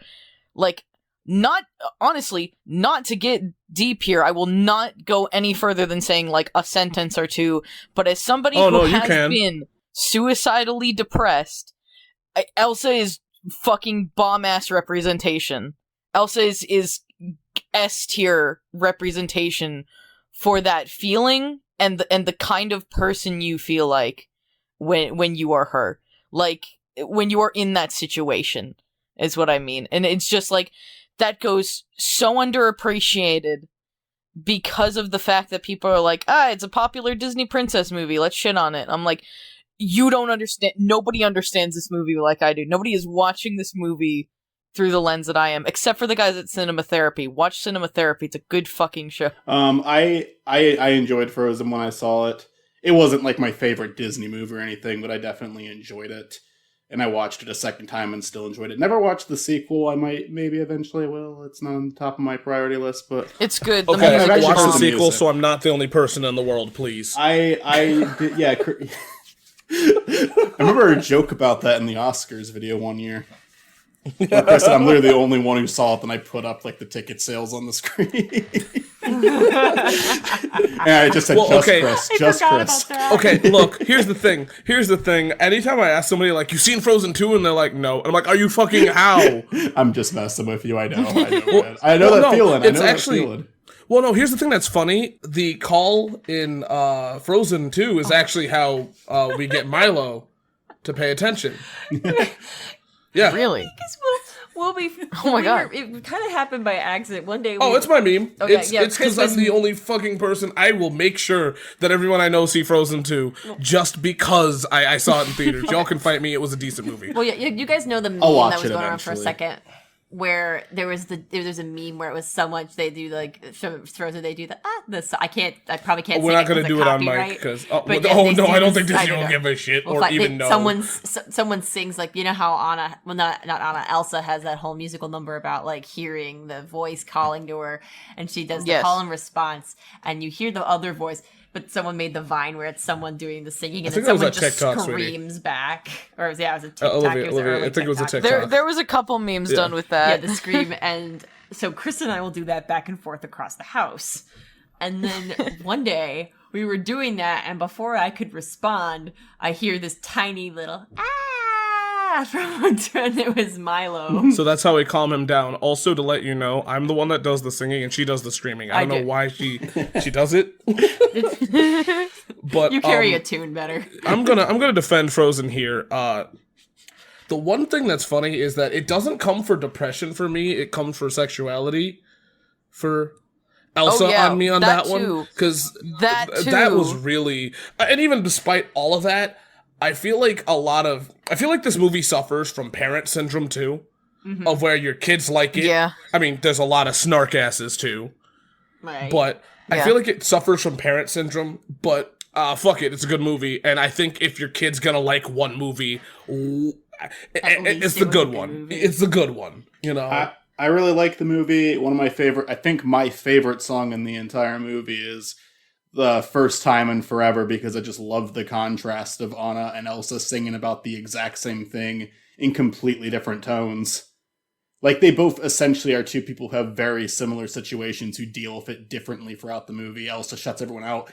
Anna gets too close to people, like the prince. Like, she just wants that connection so desperately that she's willing to, like, throw her entire life away with this one person, not knowing the horrible things about him. And I think Elsa shuts herself down like way too much to where she doesn't even have a relationship with the only person left in her family. And I think that's done very well for the movie. And I think that song is the one that communicates that the best between the two. Mm-hmm. And I really like that. I I've heard some people who talked about it more negatively, where it's like I kind of see where they're coming from. I personally like. There's one part I like the dynamic between the two sisters. I like what you're talking about with Elsa a lot more than the adventure side of the movie. I don't hate the adventure side of the movie. I don't think it's bad. I understand you got to fill that time in with something, and for kids that's going to be entertaining. And Olaf wasn't a bad character. What was the other guy's name? Kristoff wasn't a bad character. They were all fine. It's just like there's parts where I'm super invested, and then there's parts where it's like, yeah, it's okay still. If the movie was just the adventure, I don't think it would be that memorable, but it has those really good parts in it, and I do appreciate the movie.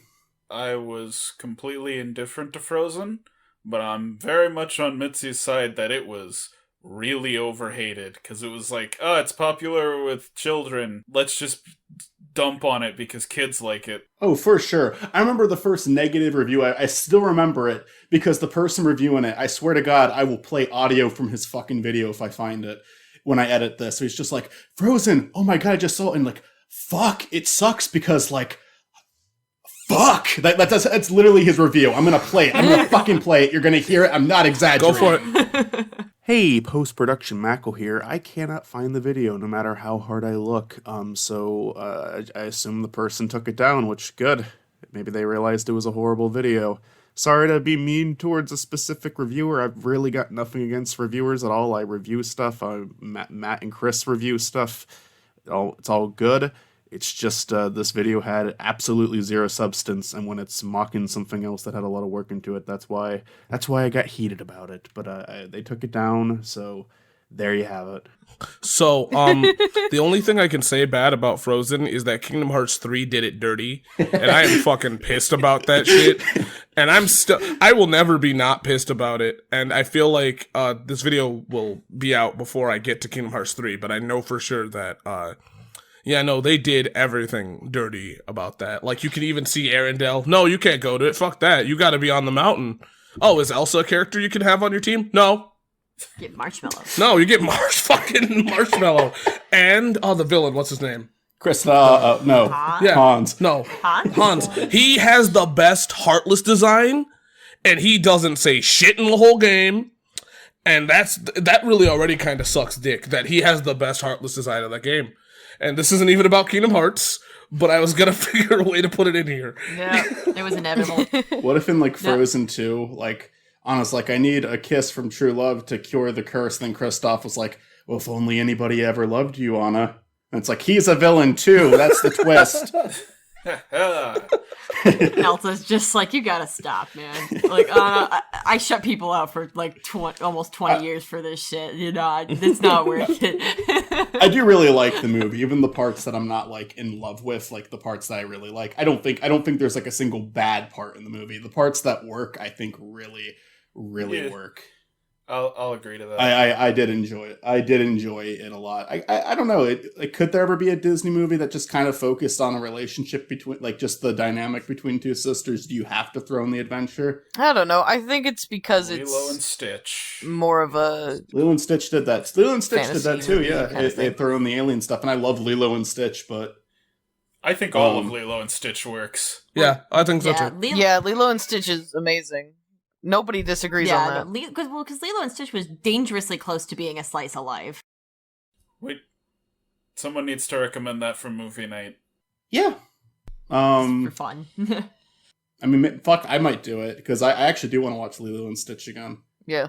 No, Frozen's a good movie. I agree with you, and I do think I think it's because it was everywhere that some people started to get annoyed with it. But honestly, like, I don't know, you don't have. It's kind of like people who say Rick and Morty sucks because of the fan base. It's like you don't have to let that ruin something for you. Yeah. Definitely. No, I also agree. I honestly, you guys were thinking about it at a way deeper level than me. I never thought of Elsa as being an allegory or like a metaphor for mental illness. I mean, it definitely is. It definitely makes sense. Like when you said that, I was sitting there like, oh shit, yeah. But yeah, I know, I definitely agree. There is a part in the stage musical. There's a song included in the stage musical that is not included in the movie. A song called Monster, and it is a song where Elsa is singing as she knows that there is like the army coming after her. and there is a point in that song where she's talking about herself being a monster, and she says, "Do I kill the monster?" There is a part in the stage musical where she is literally contemplating suicide because she thinks the world would be better off Aw. without That her. is And it breaks so- my that is heart. so fucking sad. That is. Holy hell. I'm surprised. But- I guess like when you do a stage musical, you probably can fit more stuff like that in than Disney For would sure. allow for a Yeah. movie. But that is impressive. Anyway, Olivia, go ahead. I'm sorry. No, I was just gonna say, like, when I first heard about Frozen coming out, and because like they were promising like the first evil Disney princess, so I was super hyped for that because I was like, okay, what the hell are you guys doing? When I didn't get that, like, admittedly, I felt a little cheated at first. No, yeah, but I will admit I was very satisfied with what we got with Frozen, but I can't justify for Frozen 2. Yeah. I just wanted to throw my little 2 cents in. I'm good now. I hate how you did Frozen because you chose a really good movie, and I don't know how much of Star Wars fans you guys are because the next one might cause a fight, and I feel like absolute Star shit. Wars discourse. Oh man, I feel like I'm gonna get a lot of hate for this one.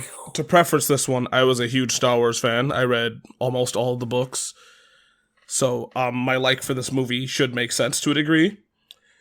And it is Star Wars: The Last Jedi. You son of a bitch! Okay, yeah, I'm sorry. I agree with you. I like it. I actually like The Last Jedi. Nah, I liked Last Jedi. Same. Okay, cool. All right, cool. I am surrounded by hardcore Star Wars fans that hate everything about the sequel trilogy. And I really was surprised. Do I remember the casino scene? Not really. Do I like care the about it? casino Not scene. really. The chase scene at the end of that is fun when they're on those weird animals and they're running around. Oh, That was it's fun. definitely Yeah. it's definitely fun, but the thing that oh man, I'm tapping the mic, I'm sorry. The thing that I took away from this movie was the whole story with Rey and Kylo. That was one of my favorite parts, to see Luke Skywalker be the way he is, to have the unsatisfying answer of whose Rey's parents are, to have really just Which JJ fucking ruined. Oh my Yeah, god. to watch Kylo Ren become more of a villain, and to watch the weird politics of the light side and the dark side kind of die and become something new. I really enjoyed that idea. Yes, there's a lot of shit in this movie that I do not care for. That doesn't mean I think it's bad. I think the weird time bullshit they have of we're running out of gas, so we gotta do this thing. Yeah, no, fuck that. I hate that. But I will say again, I do not care much about a lot of things in a movie as long as you can entertain me. well, yeah. If you can fucking entertain me, it's like you've made a good movie. You've done Like, it.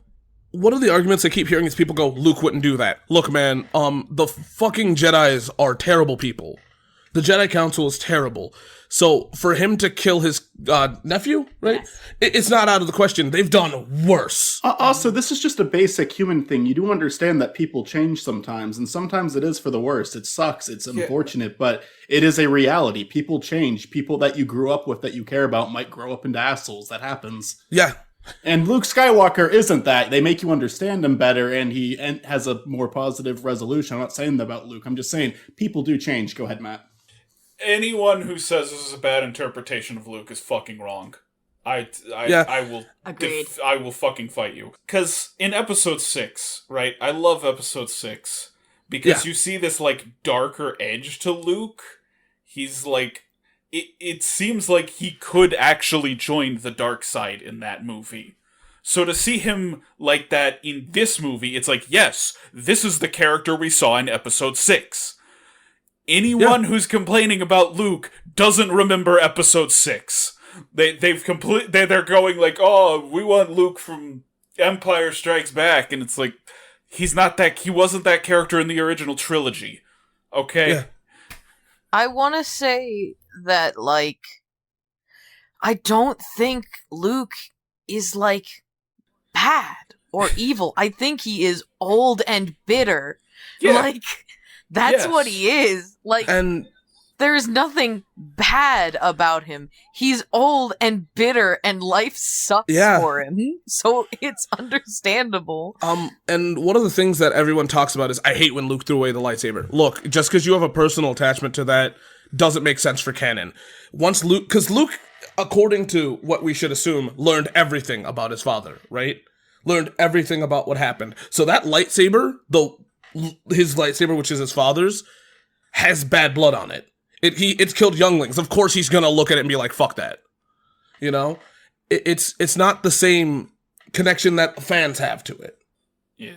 I do understand a little bit of criticism with this movie. I'm not gonna act like it's perfect. I think... Oh, no, Same. I understand the criticism. Oh, I yeah. completely understand I it. think the third act is not very well done. Because... Oh, for sure, yeah. There's 3 deaths in the third act, and they try to play all of them as equally strong, and I'm like, no, one of them is a character we met this movie and we barely saw do anything. One of them is a character who's been around for 2 movies and barely done anything, and one of them is Luke goddamn Skywalker. Right. One of these is much more impactful than the other 2. The thing is, Right. I will also say that this movie got me excited to see what happens next. Fuck me. I was wrong. I absolutely was wrong. I was super excited. Weird, because that they Rey never was... made an episode 9.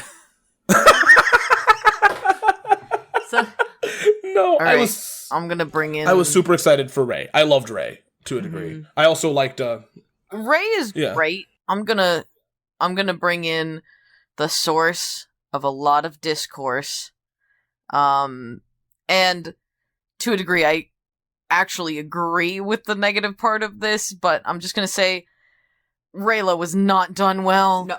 Like, there are hero and villain ships, like relationships that can be done well and can have a lot of potential.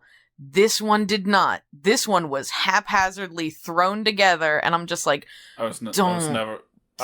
into Rey and Kylo. like, look, I never liked that shit. yeah. I'm like, don't. So- fucking curse. Don't. So it is a cursed relationship because they're actually related.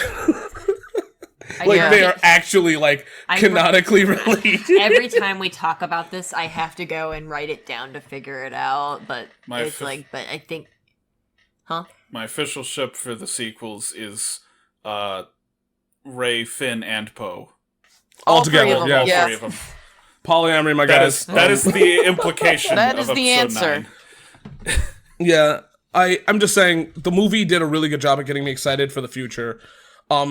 Making Kylo... Because, I mean, Kylo Ren, I expected him to become somewhat of a villain because I think he was pushing himself too far to the dark side. And I guess this is shame on me for expecting a lot. But, like, I mean, come on. There's so much. There's so much that they could have done. And I can be here all day talking about this. I'm just going to say this. I liked what they did with Rey. I really liked what they did with Rey. The thing that, you know, the moment that, like... Well, I personally, like, I loved when she, like, realizes he's, like, that her parents were nobody special. And, like, she kind of, like, she's heartbroken, but she also, like, kind of, as you see her, she kind of seems to get the strength that she's, like, she can be her own person. And then I also stuff. like how Luke is And I kind of like loved Yoda that. a little bit. Yeah. I also I got Ghost Yoda, so I was happy. Yeah. Can I... He was just as nuts as the last time we saw him. This may be a tad off topic, but I don't know where else I'm going to bring this up. We could go off topic. It's all good. The Jedi, the sacred Jedi text, that's like metaphor for the Star Wars expanded universe, right? That's what that's supposed to be. technically. That's like I think so, yeah. Yoda's going like, hey, No, look, it's supposed to be. you know, you got all these great books here, but we're going to get rid of that so we can build something new, right? That was the point of that scene. And then they, like, literally crashed it. I never hear anyone talk about this, but I'm like, that's the point of that scene, right? That's what I got out of it. That's what it feels I like. didn't think about I that, think but now that's I do. Yeah, it's the same, and that makes a shit ton of sense, and that probably was what it meant. But then they shot at themselves in the dick. Right in the dick. They aimed for it. Yep. All right, Olivia. I know what your pick is, and I know you're not happy. oh, it's not that I'm not happy. It's funny that somehow, some way, I wanted to make our list separate, and somehow you tied it. You literally tied it back in. It's like it was not intentional, but I just couldn't shake this. So my pick, my number 2 is the Phantom Menace. Okay. Okay, I'm not on your side with this one. That's, you know what? That's fair. I expected it, but it's because hear me out though. This gives us one of the most short-lived but most badass villains in the form of Darth Maul. Oh, he's not short-lived. Well, yeah, he gets better life in the extended universe. Oh no, he is not short-lived. He refuses to die. I know, but fine. I thought you were gonna say he gets better. He gets better. I mean, he does. Kind of. I mean, technically. Kind It of. always gets better.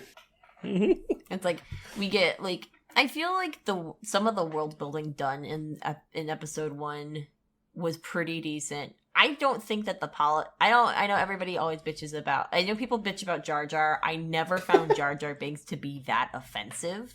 I love how you didn't, because it's not that Jar Jar's the most offensive thing, but also he could have had way less screen time or not existed. He could have. He definitely could have. I'm not you know saying what? that the movie. What? Olivia? When I was a kid, my brother liked all of the Star Wars movies, including the prequels that were coming out. Mm-hmm. And it's because I was a kid, probably, but Jar Jar was like the only thing I liked. Because like, this is a weird character. I He's feel goofy. like Jar Jar Binks is meant for children and nothing else. Yeah. No, he 100% is. He 100% is, which is why he sticks out like a sore thumb in the rest. Of Right. the Oh, it's Star because Wars he prequels. is. It's because he is the child of Plagueis. That's really why. Yeah, it's because he was the Oh only my good God. part of the movie, then they had all this other shit in there. They could have just made the Jar Jar Binks movie. Hell yeah. You can go on. Olivia. Another recommendation for a thing. Go on, Olivia, but another recommendation for a thing. Story Break. They're writing the Jar Jar Binks movie right now. Fucking Oh my Oh, god! don't. get on it. Get into it. Oh my god! But no, yeah, I personally never found, like I said, I never found Jar Jar Binks to be that offensive. And I know another thing I have also heard people complain about a lot is the child acting.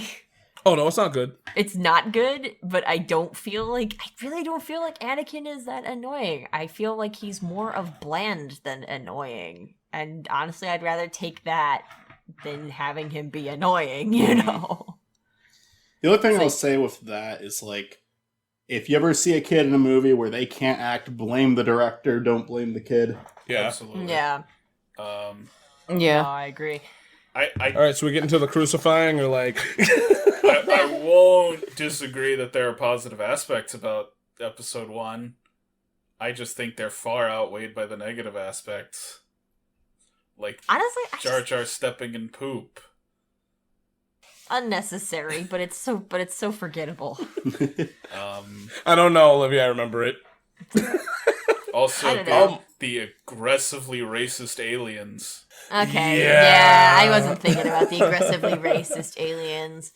I was more focused, like, I'm sitting here thinking, like, oh, there's that cool underwater scene. There's the stuff there's, like, those, you know, there's the stuff with, like, Qui-Gon Jinn, there's the stuff, and there's Darth Maul, and that's pretty badass. I wasn't thinking about the aggressively racist aliens. Actually, Fuck, I'm Olivia, to sorry. give you some credit, I actually liked that scene as a kid, too. I know it's, like, right after fucking Jar Jar jumps in, but as a kid, I thought that scene was really cool when I was a kid, where you see them swimming down, and then they kind of, like, it's just like the water just kind of stands still there on its own, and they enter this underwater area. I actually really liked that shot as a kid. I don't know why that stuck with me. I was just like, whoa, that's cool.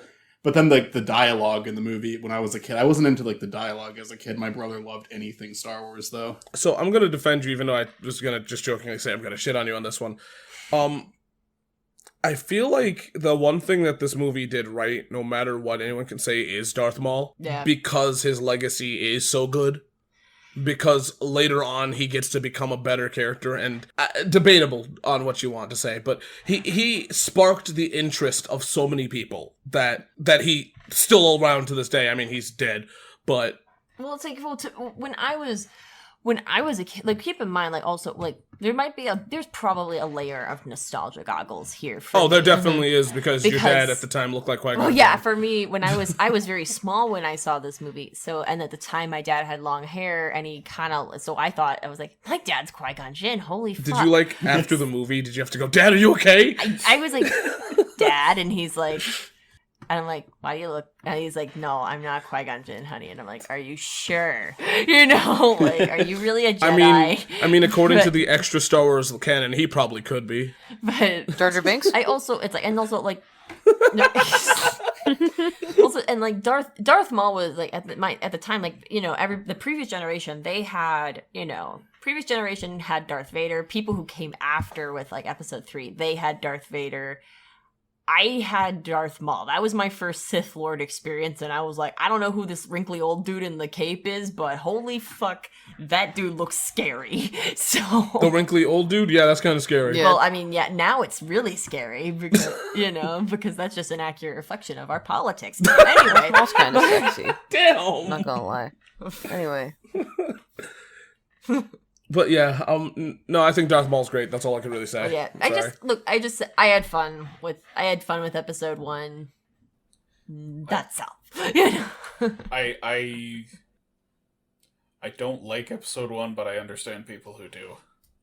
I at least think it's better than Episode 2, It- even though the Episode 2 gave us the clones. And it's kind of something that you mentioned earlier, Matt, because you said you think that's why you liked it when you were a kid. It's just falling in love with the universe, falling in love with the world. Sometimes it is kind of easy to like accept more if you just like the world so much. You like to see it, you kind of like to be in it, because it can kind of become like more of a comfort thing. Then Right. you're not really even there for like a big story at that point. You're there for comfort. And you know, like Phantom Menace is one of the most is one of the most like criticized movies of all time. Probably, I'm not gonna say that to dismiss everyone who doesn't care for it, but at the same time, I do think that's valid. If you just enjoy the environment, you enjoy being there. It can be a very comforting thing. I watched Pokemon as a kid, and I really loved it. And I watched like 150 episodes like a year ago, back to back, because it was just I was comfortable being there. I watched as a kid. I was comfortable in the environment. Every episode is bad. Every episode reuses animation. Every episode. Nah, hold on. But that's got Jesse and James in it, so... That's true. The Jesse and James episode. I mean, is so does good. Pokemon The Yellow. one that focuses on their backstory, that one I actually think is like pretty good and pretty well done. Team Rocket, the genderqueer power couple we all deserve. Yeah. I love it. Like, here's the thing. I love it, and I can acknowledge it's not good, but I don't care. I love it. Okay, so let me argue this one for the Pokemon show. The show is good. Ash sucks. Ash, You can fight me, Ash makes me but laugh. that's exactly the I problem. got nothing against Ash. Ash is kind of a little So I'm bitch gonna when you disagree. think Oh no, back. I have nothing against. Okay, look, even the new show brought it up. Ash didn't win his gym badges like correctly for all of them. That's true. Like in one of the most in Sun and Moon, like when they brought back oh, yeah, when they Misty and Brock, they kind of shat on him. And to be fair here, thank God for Sun and Moon, he actually won. But Ash is not the greatest trainer. Just saying. So you're saying he's not the very best. Well, he gives away all of his Pokemon except for Pikachu. Right, yeah. and then it's just like, is that like a special move? I didn't know Pokemon could, do magical moves, even though I've been doing this for like 30 years. Well, they always have to act surprised for the kids in the audience, you know? Yeah. I mean, I thought, the thing is, you would think that Ash would kind of be like the older character that does kind of help out the new characters, since the new characters know nothing. Well, yeah, they could have done it like how in Oh, they kind of did in Hoenn, like, right? They kind of did it. Well, because I was gonna say in Hoenn you could have done that like because in Hoenn you're supposed to keep an eye on Wally, who's like a kid who's going on his Pokemon adventure, and you help him catch his first Pokemon. So they could have made Ash like a mentor character as you went forward and done that. But I know that's too big brain thinking for. I mean, to be fair here, me and you also are stupid Pokemon video game fans, so like the show is always going to be judged harder by. Oh, we're True, hoeing now? true. Anyway, I think it's Michael's turn. It is Michael's turn. Sorry. All right. My number 2 is a little movie called The Chum Scrubber. Okay, what the hell is that? Now, I talked about this very recently with you guys. I even put a message in this chat earlier saying, like, all right, I'm going to rewatch The Chum Scrubber to see if I still like it and if I want to defend it. And I still like it, but I will say this. I was drunk the first time I saw it a few years ago. I absolutely adored it. I gave it a 10 out of 10. Today, my rating was lowered to a 6. Oh. So it's a pretty big drop because I watched it this time completely sober and noticed so many of the flaws with it. I gotta say though, all in all, once you make it to the end, I still really like this movie. I still love it. There's just a little bit more self-awareness now because there's some problems. There's some bad performances in this movie. Some of them I think are done on purpose because of what the movie's actually trying to do. I think some of the characters are supposed to sound really dull because it's a movie. It's like making fun of suburbia. It's a it is really funny. It's really over the top. I think sometimes it gets confused on when it should be funny and when it should be serious. I think it takes about 30 minutes for the movie to get started, which is a big problem. But again, I feel like that way about Upgrade, and I loved Upgrade. We watched that recently. And yeah, I think it's got some pretty notable problems. I get why people don't like it, but honestly, after watching it again, no, I still fucking love this movie. I still really enjoy it. I just think it's like I would put it on like guilty pleasure. I understand the backlash for it, but I really like it. I really like what it's doing. There's like a lot of things I could go into detail about now, but I think I might want to show it to you guys sometime. I hope that you like it. It's okay if you don't. Because like I said, I understand why people don't like it now. I hope still I really like it too. Me 3. Yeah. It's okay if you don't. And I will also say it kind of takes on some heavy topics, some serious topics, and some people might not like the way they go about it.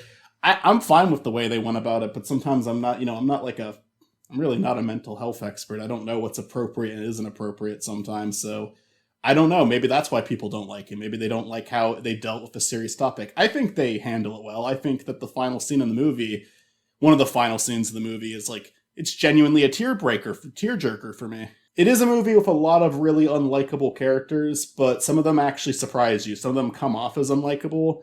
And then as the movie goes on, it's just something kind of clicks in your head where you're like, oh, you think of them this way, but they're actually like dealing with something. They're actually coping with something in a different, like you don't even, because coping is a big part of this movie. Coping with something horrific happened is a big part of this movie. And sometimes people cope with things in a really weird way where they almost come off as like, are you a sociopath? Do you not care about like, do you not even care that this just happened? And really it's just, sometimes it's hard to process things. It's hard to make sense of it. And I know I'm being vague because I don't want to spoil the movie, but it's just like, I think there's some parts that are really well done, and I think there's some parts that are really fucking silly. What you're saying makes sense, though.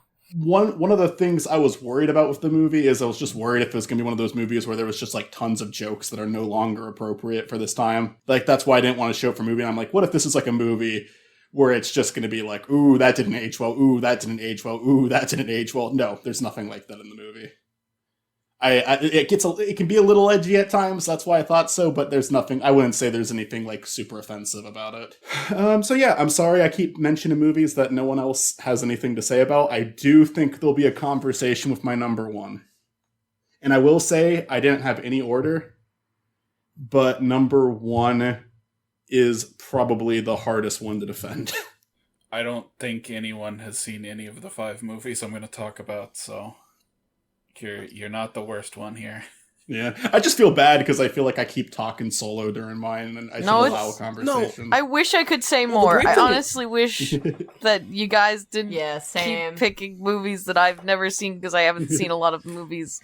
So I could say more things, but I understand. Well, the great thing about the ones that you guys name that we haven't seen is, one, we get to share that experience with you guys if you want to share it for movie night, and two, they're great to share because it gives intrigue to either whoever's watching this, so they'll be like, what's that? I haven't heard of it. And so they'll go see it. Yeah, they get to watch it correctly. And also yeah.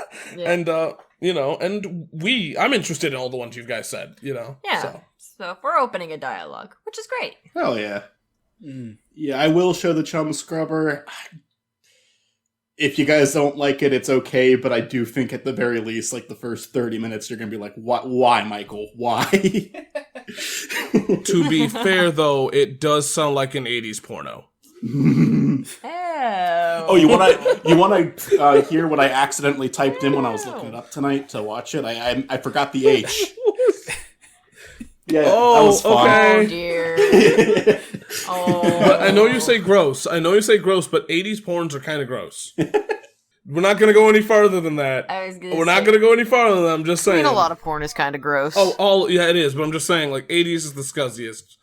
Not really. I think 70s gets there. 70s I think 70s gets there. Yeah. Because 70s, they're just like, all right, cameras rolling, just fuck. And it's like, guys, this looks horrible. Please, I'm sorry. change the shot. I'm sorry, y'all. Welcome to Couch. I don't want to interrupt, but I just was, like, shocked for a second because my dog is, like, whining because she's in her kennel to sleep for, like, the first night alone. And she has sounded like she just sounded like a fucking moaning old man, and I'm like, Jesus Christ! I hope your mic picked that up. Welcome to Couch Co-op, where we get really uncomfortable halfway through, or a quarter of the way through. Like, what the fuck? No, it happens, man. My aunt had a dog. It sounded just like a goddamn human when it started snoring. If he laying on the floor, it would sound like grown ass man was there. I mean, to be fair here, this isn't a dog, but Milo sounds like a grown up when he snores. So I mean, yeah. Girl, are you okay? Like, oh yeah, no, dogs gonna be crying the first night. It's understandable. I know. You gotta stay alone. If my dog's, even to this day, if my dog's downstairs alone, she starts howling. It's sad, but yeah. Anyways, sorry, I just got so You're shocked good. for a second. The Omen 3, The Final Conflict. They made a third Omen? That sounds like my autobiography. They made a fourth Omen, actually, but the fourth one... Oh, fuck. The fourth one was like a made-for-TV movie. The third one is the end of the series. It was clearly supposed to be the end of the series. Okay. So I love The Omen, the first Omen. Great movie. I don't know how many of you guys have seen it, but I really love The Omen. I've seen it. I'll add it. Seen none of them. I unfortunately have not read about it. The second one is really boring. I really didn't like it, so I was going into the third one like, all right, it's gonna be another boring one, but no, the third one's really fun. It's really interesting because it's like the Omen is about like the Antichrist and has been born, and he's like a little kid, and like weird things keep happening because this little kid is the Antichrist. In the third movie, he's all grown up. He's an adult. He's played by Sam Neill, who's Grant in the Jurassic Park movies. For people who do not know every actor like I do. I love Sam Neill. He is a great actor. And he's great as Damien in this movie. He goes nuts with it. Like, there are some very wild sequences in this movie. There's like a whole scene where he's like praying to Satan for help. Because it's Damien's an adult. He's a big shot CEO and the new American ambassador to Britain. Okay. And basically it's just about him trying to like avert the second coming of Jesus, I guess. This sounds amazing. Doing Antichrist shit. It's the perfect follow-up to The Omen, because The Omen is like, here's a child, he's the Antichrist, and then The Omen 3 is like, okay, now he's actually doing the Antichrist shit. He is an adult, he is fulfilling his purpose as the Antichrist. Skip the second movie. The second movie is nothing. I gotta admit, that sounds utterly fucking fascinating. It is. It's a great movie. I don't Do know you if think you you sold me. need- I'm gonna have to...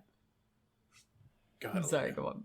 I think you should watch the first Omen before you watch the third. Fuck it, I'll watch all I was of them. gonna ask if you needed the second one.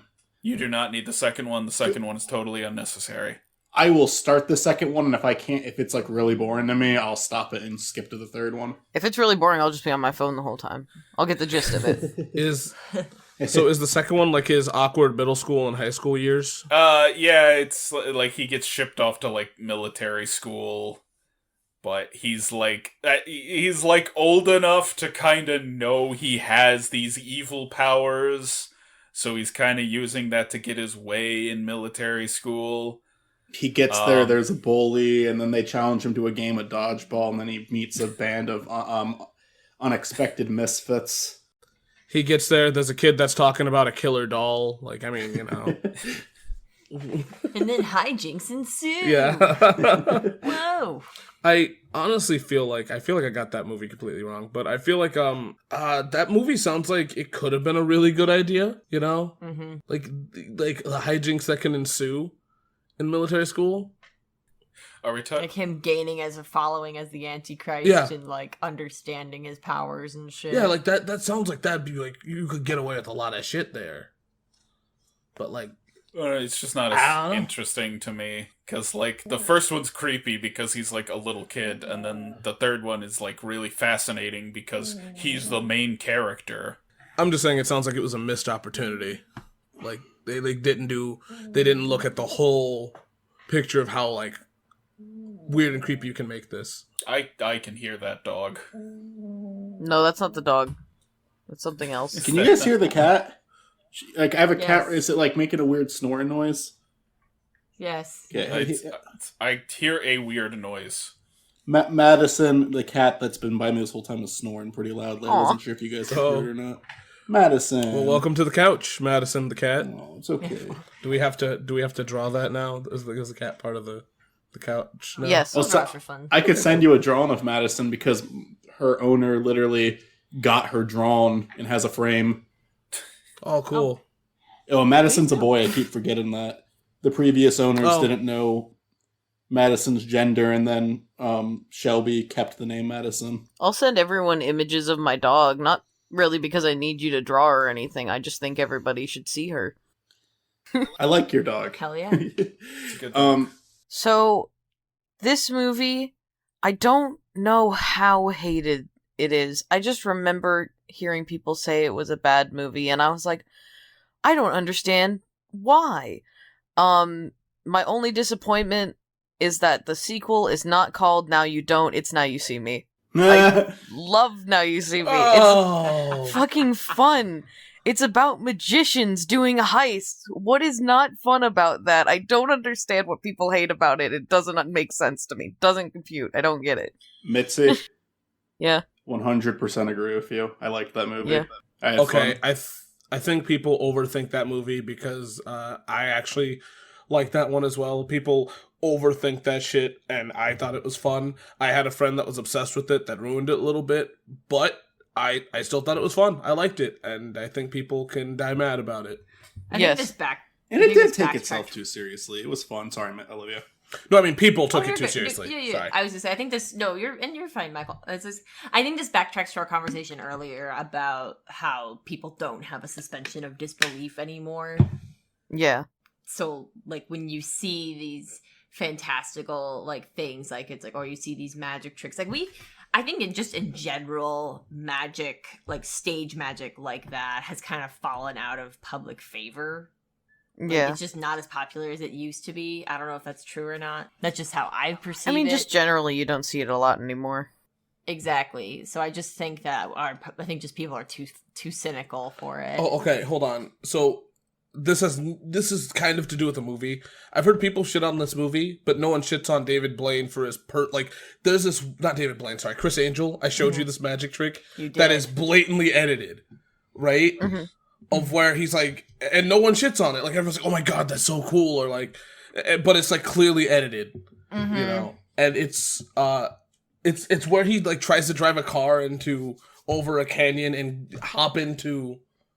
Yeah, he appears in like a box that's being suspended from a helicopter. But like the firework like obstructs the camera work, and when it dissipates, he's just in the box.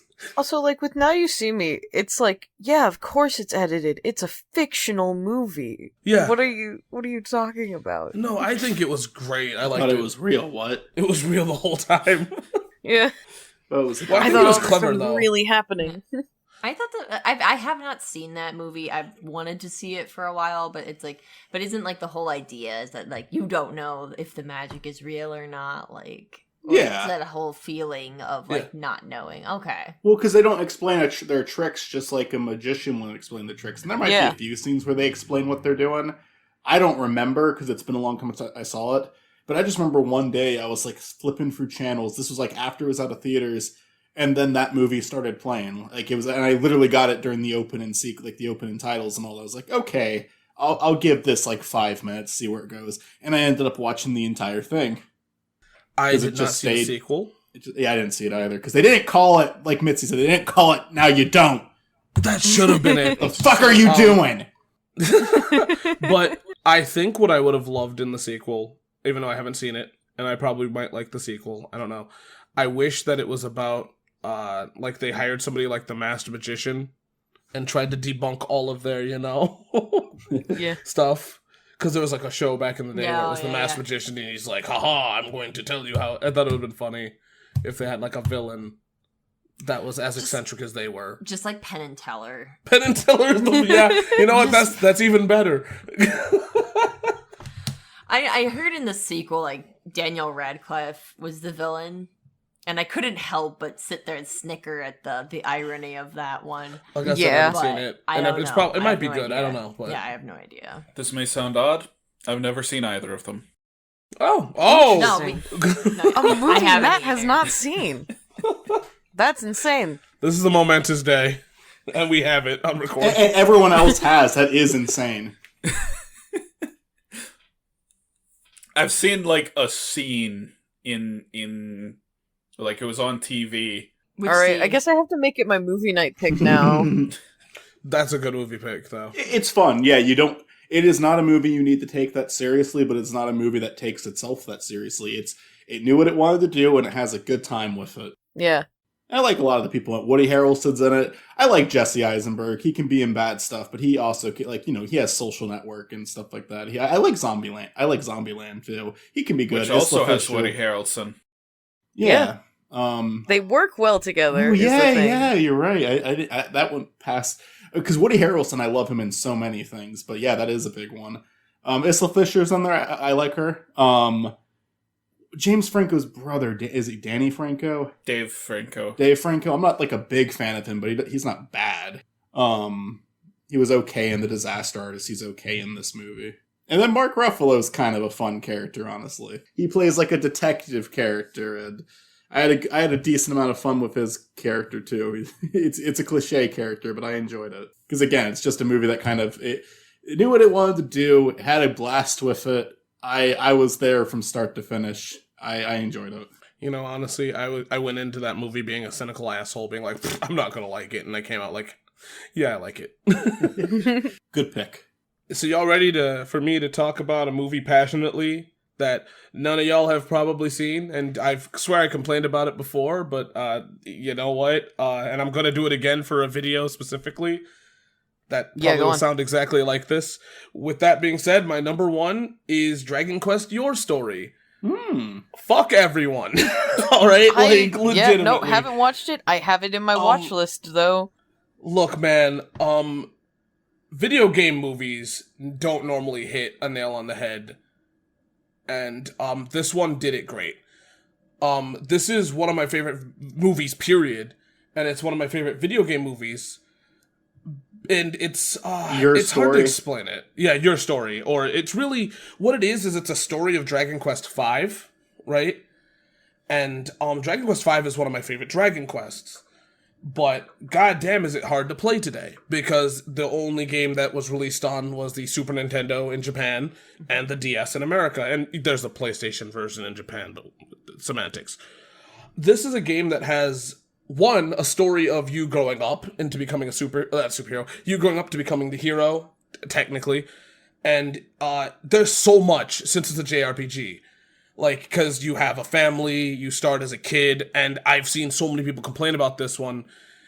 And even the ending is completely different. The villain isn't the same. With that being said, fuck all y'all that hate this movie. Because it's a great companion piece for Dragon Quest V. Plus, it also gets you into Dragon Quest V, since it doesn't spoil too much. It gives you just enough so that you can enjoy it and understand vaguely, but it also doesn't spoil the ending. I don't know why people don't like it. People expected it to be a longer movie, and fuck them for it. It did a great job. I do not want 2 parts for this. It looks beautiful. Yes, there's a little bit of dubbing issues, but I don't care. It's fucking phenomenal. It is one of the greatest video game movies out there. I'll just do subs. Yeah, you could do that too. Chris, did you ever talk to Zach about this? No. I don't know if he's seen or not. Just Zach's a big. You and Zach, I guess Stuart too, are like the Dragon Quest nuts. I know. Yeah, and I'm kind of fallen in love with the series. I'm still new. I've only completed one game, and I'm on another one now. I've kind of fallen in love with it though. I'll check it out. I'll check it out, and I'll tell you what I think.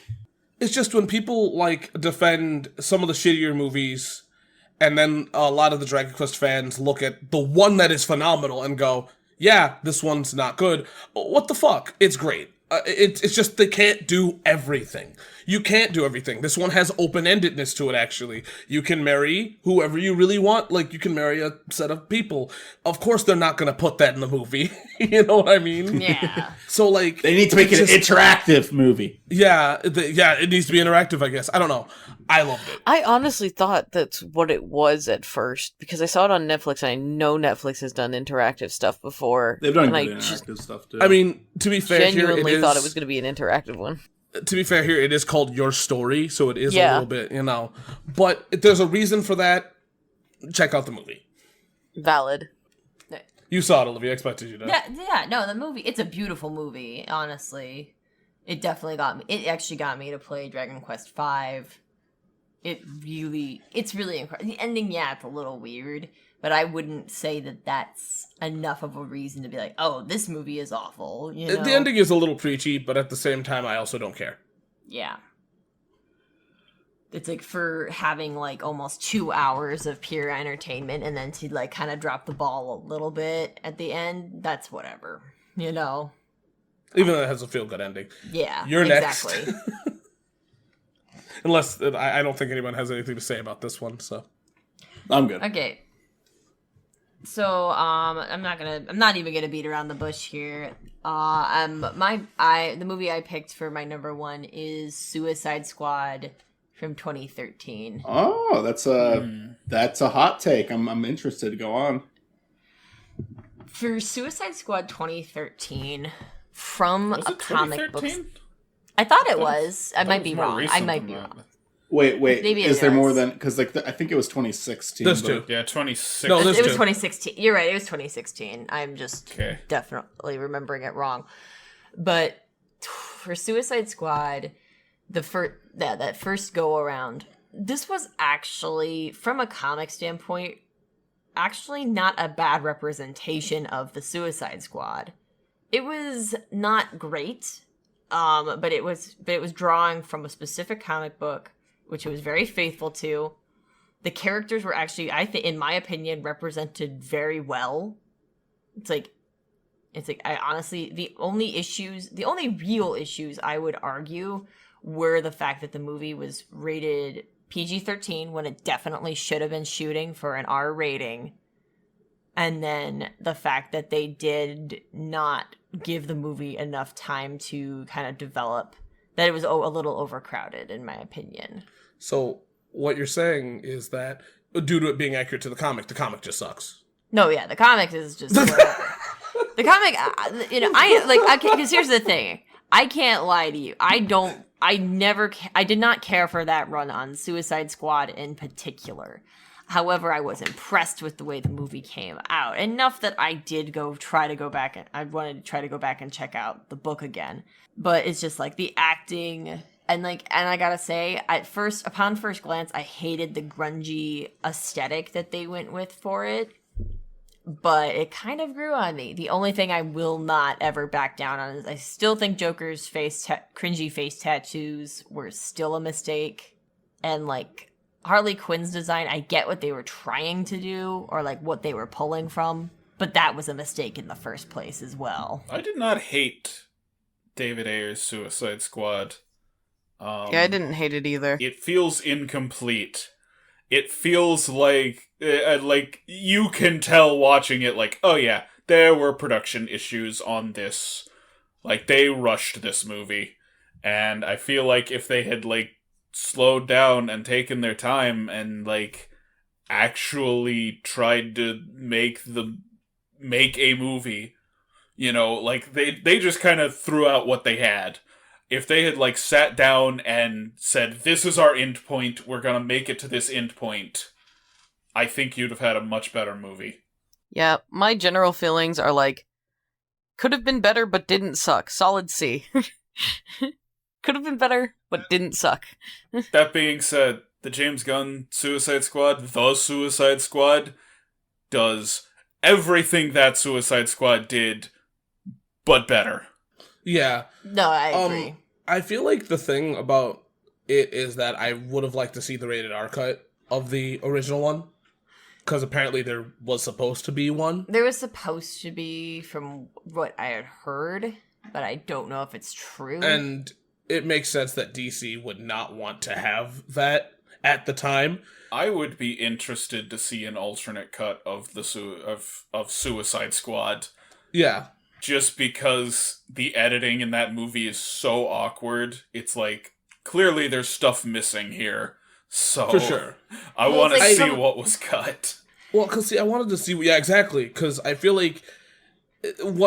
I just feel like we need, like, a Snyder cut kind of thing. Yeah, because Except just, not as long.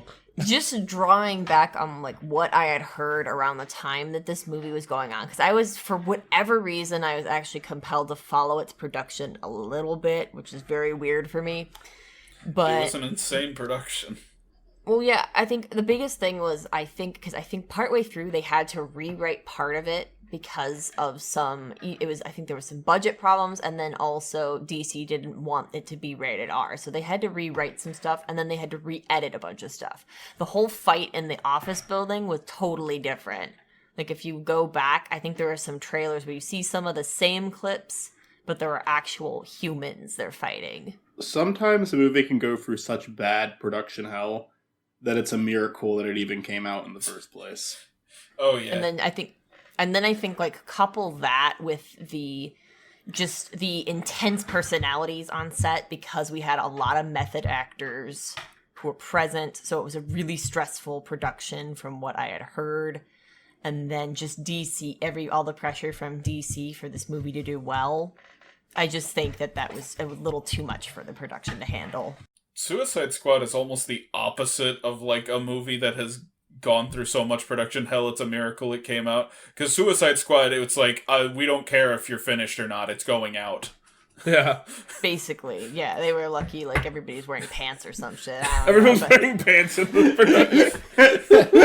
But There's a weird cut of Jared Leto not wearing pants.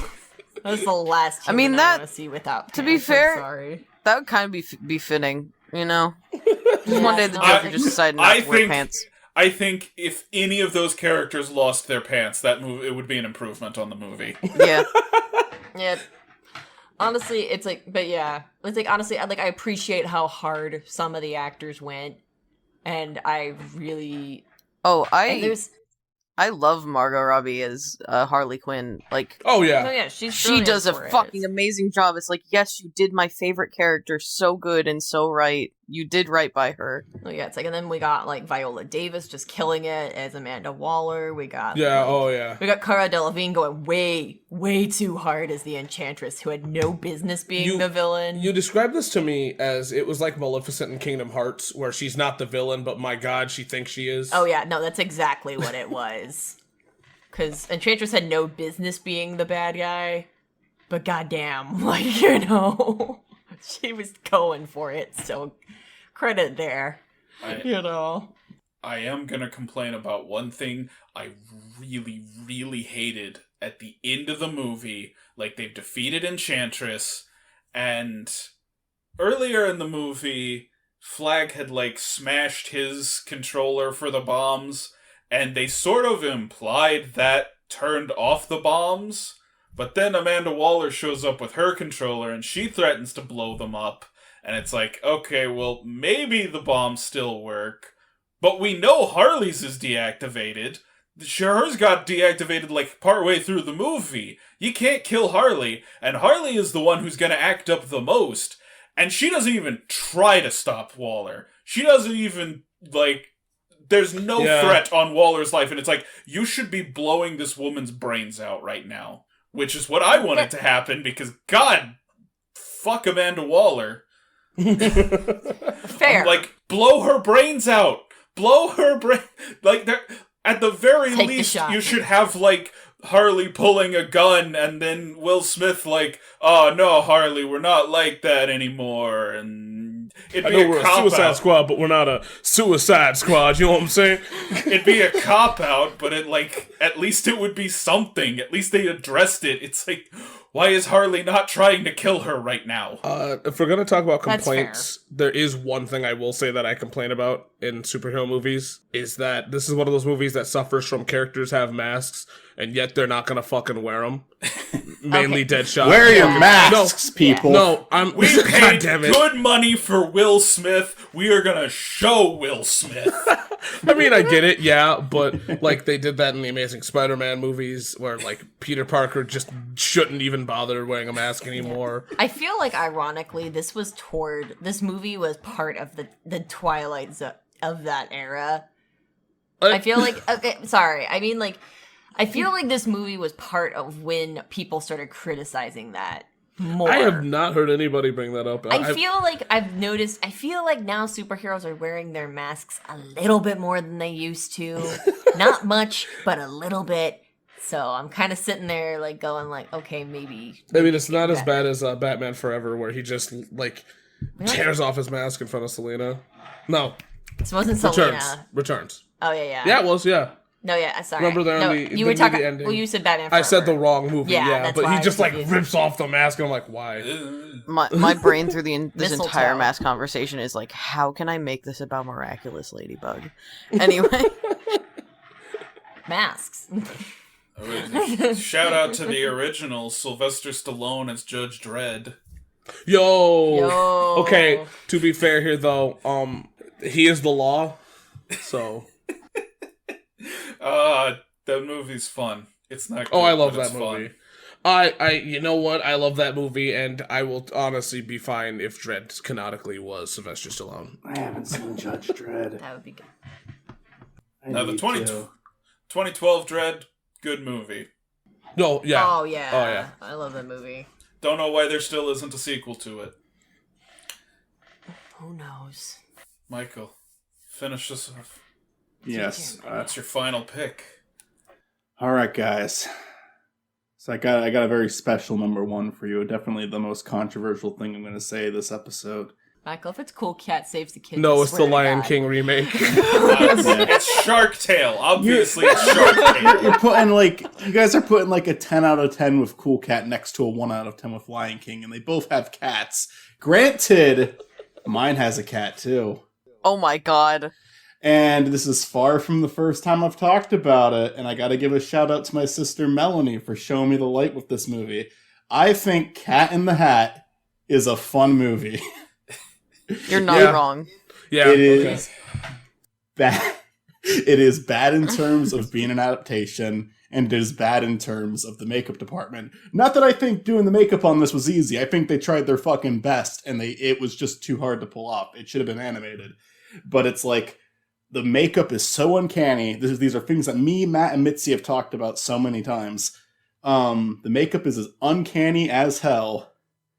And the adaptation-wise, it's a bad adaptation. The cat is a fucking lunatic. They take the charm out of the character. It's a lot more cynical than the actual book is. They're making sex jokes in the movie. But at the end of the day, what you have is a movie about this giant cat person that comes to this house with these two kids and raises all hell because he can do whatever the fuck he wants. Anything that he thinks that's going to be fun, it's going to happen. It's gonna happen. That scene at the end with what he does to the fucking house proves it.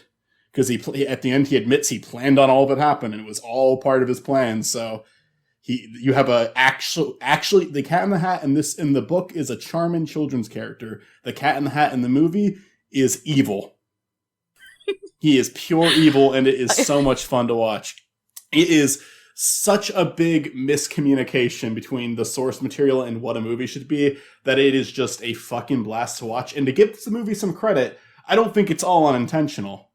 I think the movie wanted to go in a raunchier direction, and I think that the sets are actually pretty well done. Not the special effects, 2003, I think. It didn't look very good. But the actual sets were not poorly done. I think the Grinch live action excuse me, I think the Grinch live action movie comes a little bit closer to actually portraying the book properly and being a little bit more wholesome and heartwarming.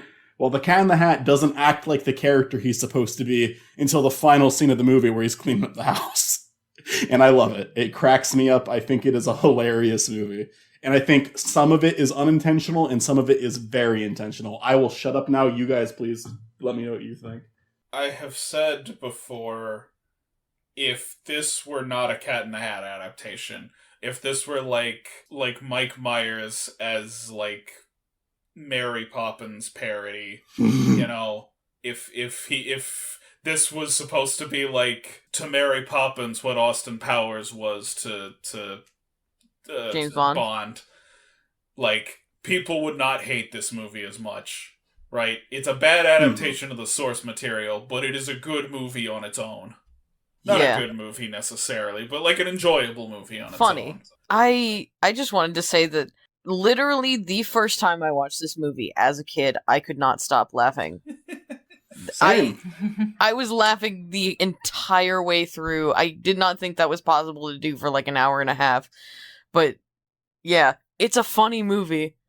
It's a comedy. It achieves being a comedy. It's funny. Well, let me say one more thing. I know I said I'd shut up, but like going off of that, I liked it when I was a kid. Then I got older and I saw what everybody said about it. I didn't know that people disliked it. And I was like, oh, I see where they're coming from. Yeah, you know what? It was a bad movie. I was just a stupid kid.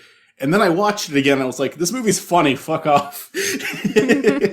Okay, so I think we had an Illumination talk, and I said that I didn't see that many Illumination movies. I've been corrected by Olivia. I would honestly totally say that Cat in the Hat was bad if I didn't see the Grinch in theaters. You know, the new one, right? Oh yeah. Like, yeah. So when I mean, though, at least the movie, the Cat in the Hat movie you're talking about, has some kind of soul to it, and I think that it was fun. I liked it as a kid. I like it now. And yes, it's not a great adaptation, but at the same time, like, it's still fun. Yeah. You know, it's not soulless. It's not, it's just, yeah, it's a little different. It's not like The Grinch, where I literally had to be told by the family next to me that I was snoring and to wake up. So I mean, come on, it's not I the disagree worst, about the Grinch. you know. I thought it was a fun one. No, I'm sorry. I think can't. Jim Carrey is just the highlight. Oh, 'Cause not he does Jim a good Carrey. job at No. everything. Oh, no, not we talked Jim about Carrey. the animated one that Illumination made. Oh, okay. Yeah, no, we're not talking yeah. about the live action one. No, 'Cause the you live mentioned action the one live was good action too. one, and I was like, No, that one was good. That one was good. I actually like think the that one live too. action Grinch is okay. I think that the makeup is uncanny on the humans, and I think that the Cat in the Hat took notes because they don't do that to the humans. But I think the Grinch makeup actually looks good because the character's supposed to look a little well, creepy. I mean, he's supposed to be unsettling. So Yeah. And not only that, and no offense to Mike Myers, especially since apparently Mike Myers and Jim Carrey had a little bit of like pain because of the makeup. I feel bad about that. Aw. That happened in Princess Bride too. That sucks. I wish that didn't happen. Imagine wearing a costume that's hurting you throughout the entire production. yeah. But I've heard other people say this. I'm kind of stealing this one, but Jim Carrey was able to move with the makeup so well because it's like all these layers of makeup on your face, and Jim Carrey is so like much of like an over performer that he was able to work with the makeup so fucking well to where he was still animated despite that. Mike Myers.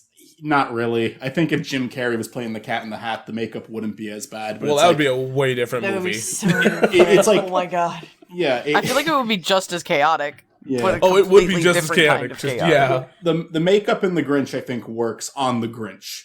In Cat in the Hat, the makeup on Cat in the Hat does not work. His face stays the same, like basically the entire movie, because Jim Carrey could work with the layers of makeup. Mike Myers, not a bad, in no way is a bad actor. He's a very funny man. He's Shrek. He's Shrek. I like the part where he's about to hit a kid. Yeah, I like Right. that too. But I think that Jim Carrey was able to work with the makeup much better. I also like how he openly admitted that he was going to murder someone. Yeah. Oh, I love that too. It might involve murder. I thought the movie was good, though. I'm sorry. It's like a Looney Tunes sketch, honestly. Like a Yeah, extended that's the Looney best Tunes way to sketch. put it. Yeah. It's pure chaos. That's what makes it great. I like it. While we're here, I might mention, because I kind of feel like Cat in the Hat is not necessarily a good movie, but an overhated one. And I was thinking of some titles that were like that for me. I think the Green Lantern movie is overhated. I don't think it's good, but I don't think it's like the worst thing ever, which a lot of people tried to say it was. You know, I think The Cat in the Hat is bad because it fails at being what it's supposed to be, which is an adaptation of the kid's book, The Cat in the Hat. I think it's fun, though. I think they found a way for it to be fun. It's just with what it's trying to be, it failed. But with what we got out of it, it's entertaining. Sorry, go ahead, Chris.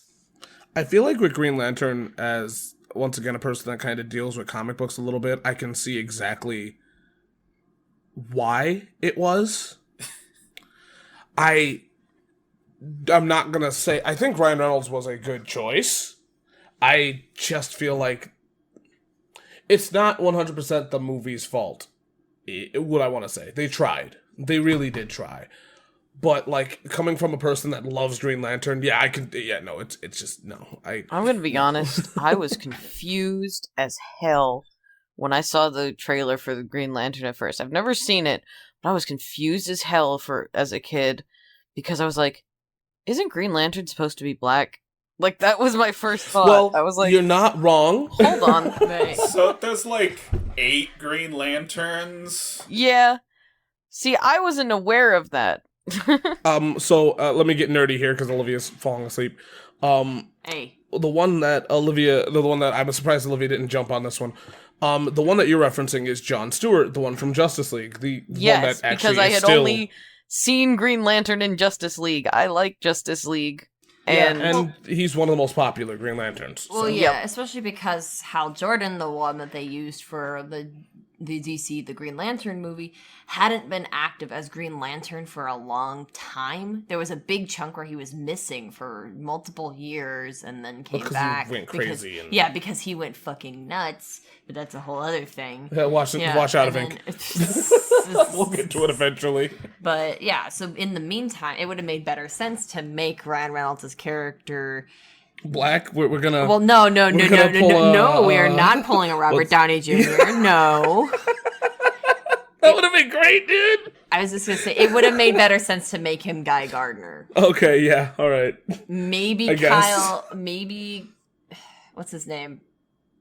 Kyle Rayner, but I doubt it. He would be too Ryan Reynolds-y for Kyle Rayner. Well, I feel like Kyle Rayner also carries has a lot of implications in his backstory, so they wouldn't get into it. So Guy Gardner would have been the better bet, but that's just me. I think it would have been funny if they Robert Downey Jr. did. No, we are not. No.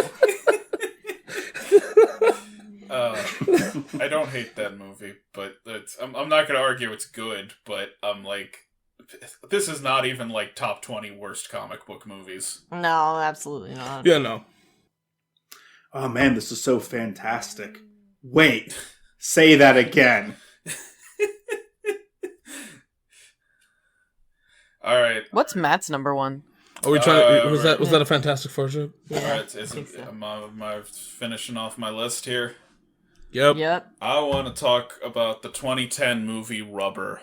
I need to see that. Rubber is about the killer movie. Tire.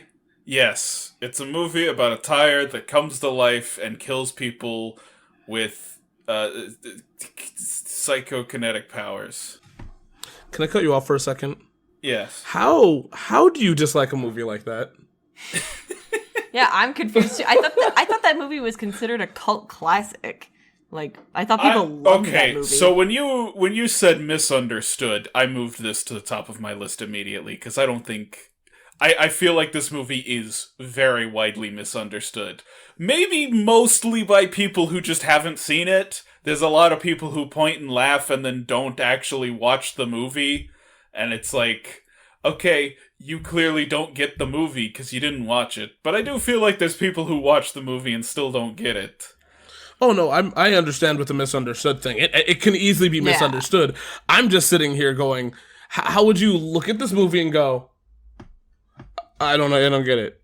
I'm not saying you're in the wrong for this one because I can see where it's misunderstood. I also just go like, you know what I mean? It's like it's like a paradox almost. I haven't seen the movie, and I need to. So it's this weird like postmodern satire because it's like the whole point of the movie is like, hey, anything can happen in a movie. Like, don't take this too seriously. It's just a movie. I can see where people take it way too seriously. Agreed. Yeah, I think people who are like pointing and laughing at like, haha, silly tire movie. It's like, okay, but the whole point of the movie is that like sometimes weird stuff just happens in movies.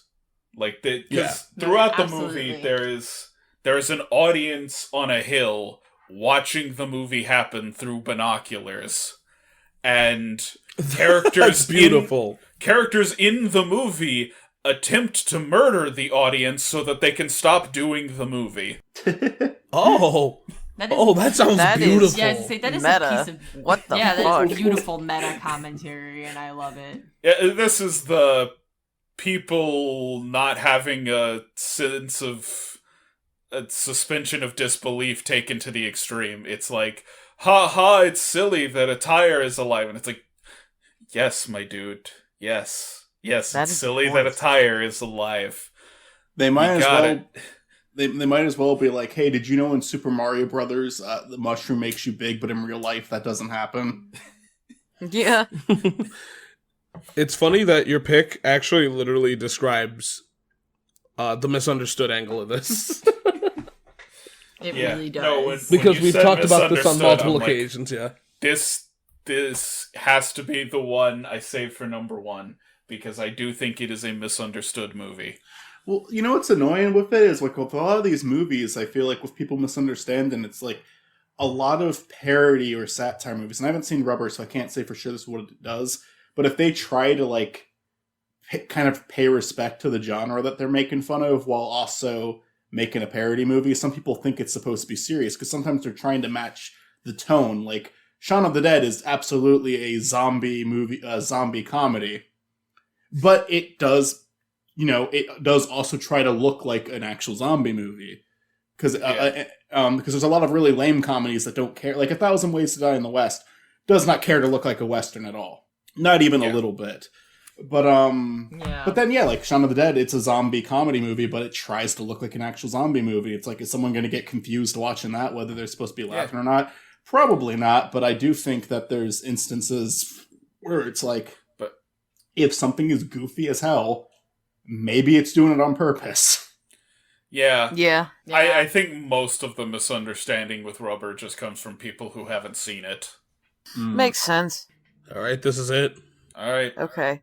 The grand Before finale. I talk about my movie, I want to say that I didn't want to interrupt anybody at the beginning, but I want to say something about the Super Mario Brothers movie, and that is I would have liked it had it not traumatized me. Anyway. I love that movie. Oh shit, no, that shit traumatized me too. But... Because it's goofy. My top pick is another trilogy, and I did say I was going to do this one to Chris directly, and I don't think anybody here has seen it, nor cares about it, so we can derail into whatever the fuck you want after I say this. My pick is something nobody watches the way I do, and that's High School Musical. 1, 2, and 3. Oh boy, we are gonna have a conversation here. I've seen High 1 School and 2, Musical not 3. is such a great experience if you are overly familiar with the tropes of musicals and teen dramas. If you are very much overly familiar with the tropes of that, like, I definitely feel like the people making this movie were like, how are we going to make a parody movie but not tell the Disney executives it's a parody movie so that they're happy with it? Like, that is what I feel like they did with this, and it is so good and so fun for me. I enjoy it so much, And part of it may just be nostalgia goggles. I don't know, because it was a big part of my childhood. And then I pretended to hate it for a long time. And then I was Same. like, no, this is my love. This is my light. And everyone hates on it and shits on it. And I'm like, I don't care. Y'all can die mad about it. I love High School Musical. Okay, so it kind of served as something for other people in middle school and high school to be rebellious against, like saying, oh, these people like this, I like other things. So that's kind of where a lot of that came from. But also, it's memorable. I still fucking remember, we're all in this together. Like shit like that. God, yeah. Like, it's stuck. I haven't For seen the sure. movie in over a decade, but it's stuck. bold statement. This is one of High School Musical is the best. Yes. Disney, like DComs, you know, like one of those Disney movies. Oh yes. Fight me. I love Disney movies, but this is the like It's the one pinnacle. of the best. Oh yeah, I think it's the thing that's funny about it is that like so I'm gonna get weird here for this one. One, it actually kind of talks about like how you should be open to doing new things, Yes. Yeah. and that's a really good, you know.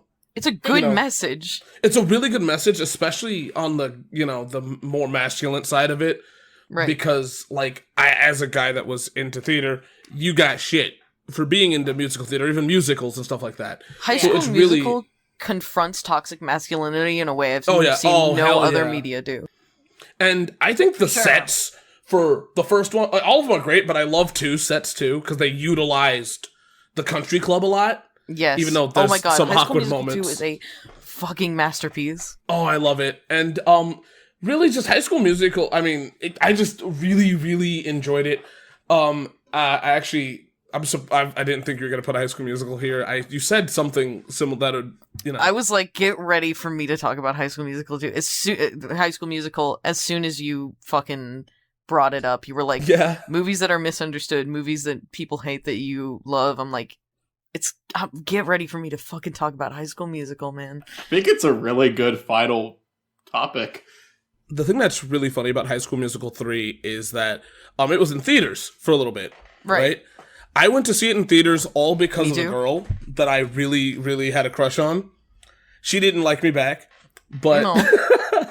but we spent like a whole bunch of time talking about the third movie, and it's funny because somebody asked me, like, Chris, you're a dumbass. I'm like, why? And I'm like, you could have asked her to go see the movie. And I'm like, yeah, I could have.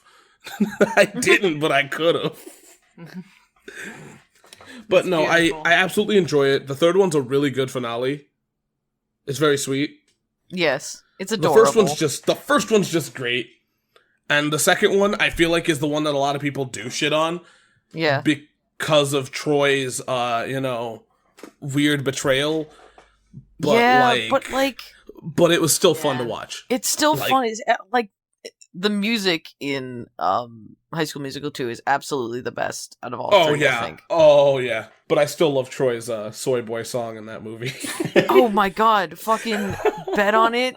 Bet on it. Oh Holy my shit. God. You do not know how many times I mean my friends joked about that. Whenever, There's so like, much you fucking know, raw energy in Bet on Oh It. my God. Guys, should I release a full cover of We're All in This Together on my channel? No, you should do. Yes. No, you should do Bet on It. I'll even I'll even sing the song Oh my multiple God. times, so when they're all singing as a chorus, it's just like 6 me singing it. Yeah, that's how I we would end love this to see- That's episode. beautiful. I would love to see Michael try to do Bet on It. The whole sequence around the golf course. Bet on it, bet on it, bet on it. I remember the songs. The fucking first song in the second movie is like, what time is it? Summertime. Yeah, that's what we used to say whenever remember in high school. Oh yeah. Whenever it was summer, we used to joke about that. Whenever somebody said what time it was before, like, Adventure Time came out, though, that's when we ruined it, because people started screaming Adventure Time. But, you know. In high school, before marching band competitions, the tubas would get in a circle, and our section leader would just yell, "What time is it?" And we would all yell, "Wildcats." Just do that That's a couple beautiful. times.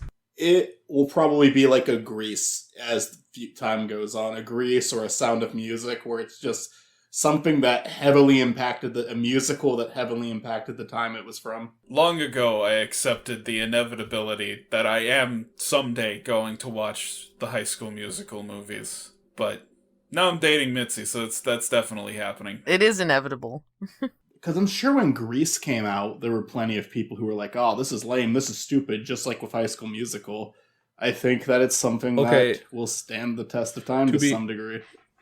To be fair here, Grease is a little more intense. Yeah, way Oh, way for sure. But I'm just talking about something that represents the time and the youth, you know?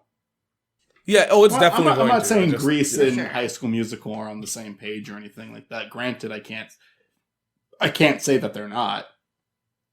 I haven't really seen either of them in a really long fucking time. But I'm just saying, in terms of, like, big musical from the time period, High School Musical kind of strikes me as, like, the early 2000s one. Well, yeah, I mean, it even has a show about it. Yeah. Grease had better music. I like the music in Grease, honestly. Debatably. Debatable. The To be songs fair in High here, School I have- Musical are memorable. That's all I can say. I don't know if I can say they're good or not, but they're memorable. To be fair here, I have hardcore nostalgia goggles on it, so... See, Yeah. I might have, like, reverse nostalgia goggles, because I remember Disney Channel playing them every commercial break, and I got so sick of them. Yeah. Oh, but Lemonade Mouth is truly the song, the one that Well, was yeah, I singing mean, just- obviously, Lemonade Mouth is, like, Disney Channel's peak, but we can't talk about that here, because everyone universally loves that movie. Yeah. I want to say this just because there's not going to be any other time that I have to say this. You said that how Disney Channel used to overly play music. So the one time I went to Disney World, right? The one song that they integrated into everything, weirdly enough, was Zippity Doo Dah. And at that time, I was too young to know what it was. So I asked my grandma, what song is that? And she looked at me and went, we don't talk about that movie. And I'm like, Oh my what? Oh my god. You guys keep going. I gotta get up. I'm sorry. No, it's all cool. But Makal and she's Satchon Song of the South win. Oh dear. But yeah, no. So she looked at me just like, we don't talk about that movie. We don't talk about that. That's beautiful. So yeah. But no, that was their generic channel where they had Zippity Doo Dah, but it was like, news updates of what was going on at the park instead of, the actual lyrics. So yeah. What do we do now? That, right? We wait for Michael to come back because I wanted to end this. Oh yeah, Michael left.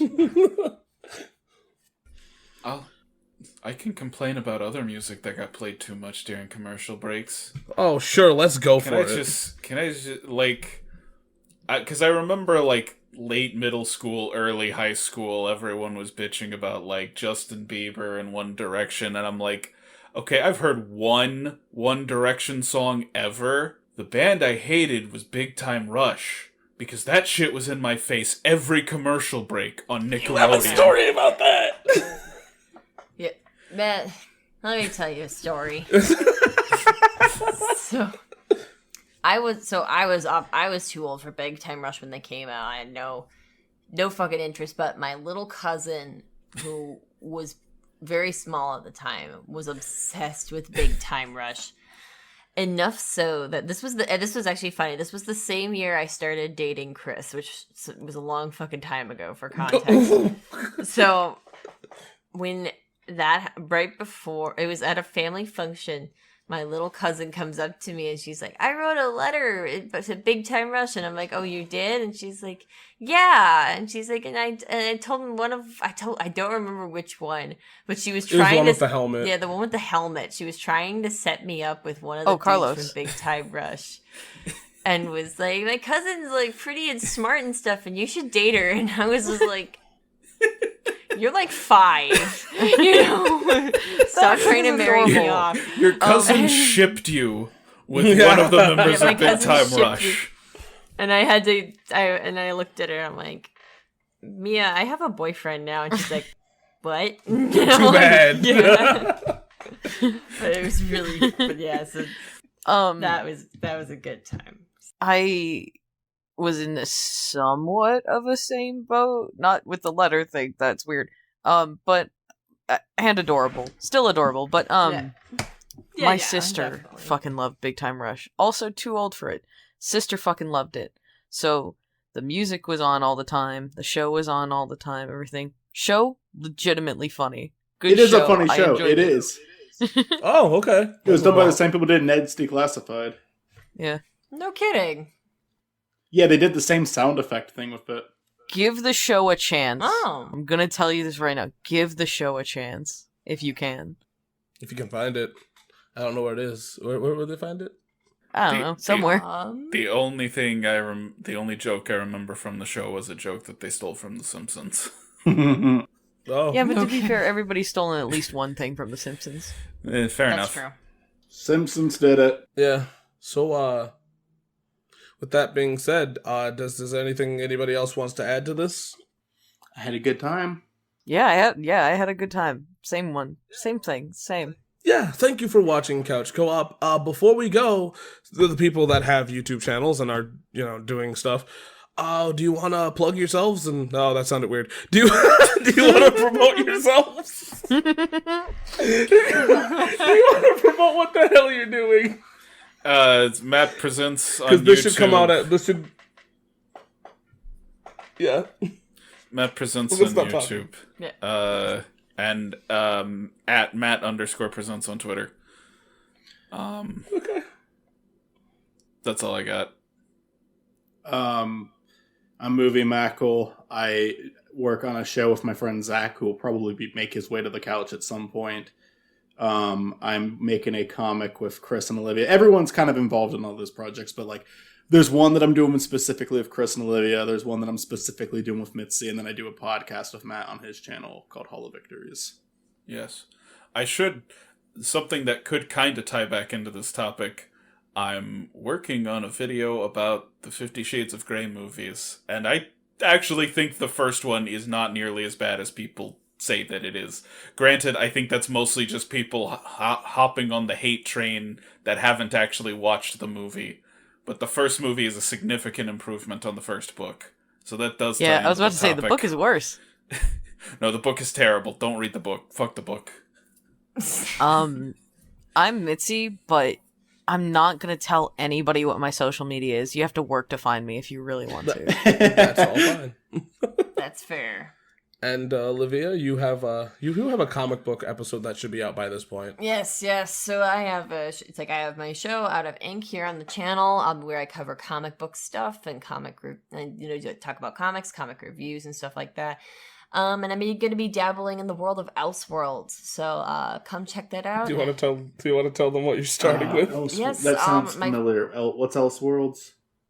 An Elseworld is basically, it was DC's answer to Marvel's What If. It was DC's brand for alternate universe titles for a little while, in the 90s, really. They don't really use that label anymore for them. It's more of the Black Label now. Yeah, now they usually go by the Black Label, which kind of absorbed the Elseworlds and Vertigo, but that's besides the point. I'm very excited. I'm doing my next episode on Superman. It's called Superman True Brit, and it's if little baby Clark Kent had landed in the countryside of England rather than America. Would you mind telling them who it's written by? And it's written by Howard Johnson and John Cleese. So I am very excited to talk about it. It is a thing of beauty. So please come check that out on our channel. And then Chris, I know you have a few things. You're going to plug yourself on, well, damn it. Sure. That's for OnlyFans though, which I do not have. Oh my god. Yeah, I'm Chris. Me and you really host the show. I wasn't expecting us to do something. You're gonna fucking lie about it, Chris? Am I the only one who knows about it? Yes. Anyway, yes. Anyways, the video that should be out by this point is Capcom versus SNK, and I'm going to be doing stuff in December. I don't know what I should say or not because my schedule sucks. I'm terrible at keeping track of this stuff. This should actually be out sooner than the other one was. Right. So anyway, thanks for watching, guys. Thanks for listening. Thanks for chilling on this couch. It was a little. Yeah. There was a lot more people on it than normal, but I mean, it was great to have you guys. Thank you very much. I'll get cuddled Thank you with guys for coming. This was a real fun double date, guys. Yeah. Hell Yeah. yes. I'm glad you could make it, Michael. Yeah, absolutely. I do this to people all the time, and they always love it.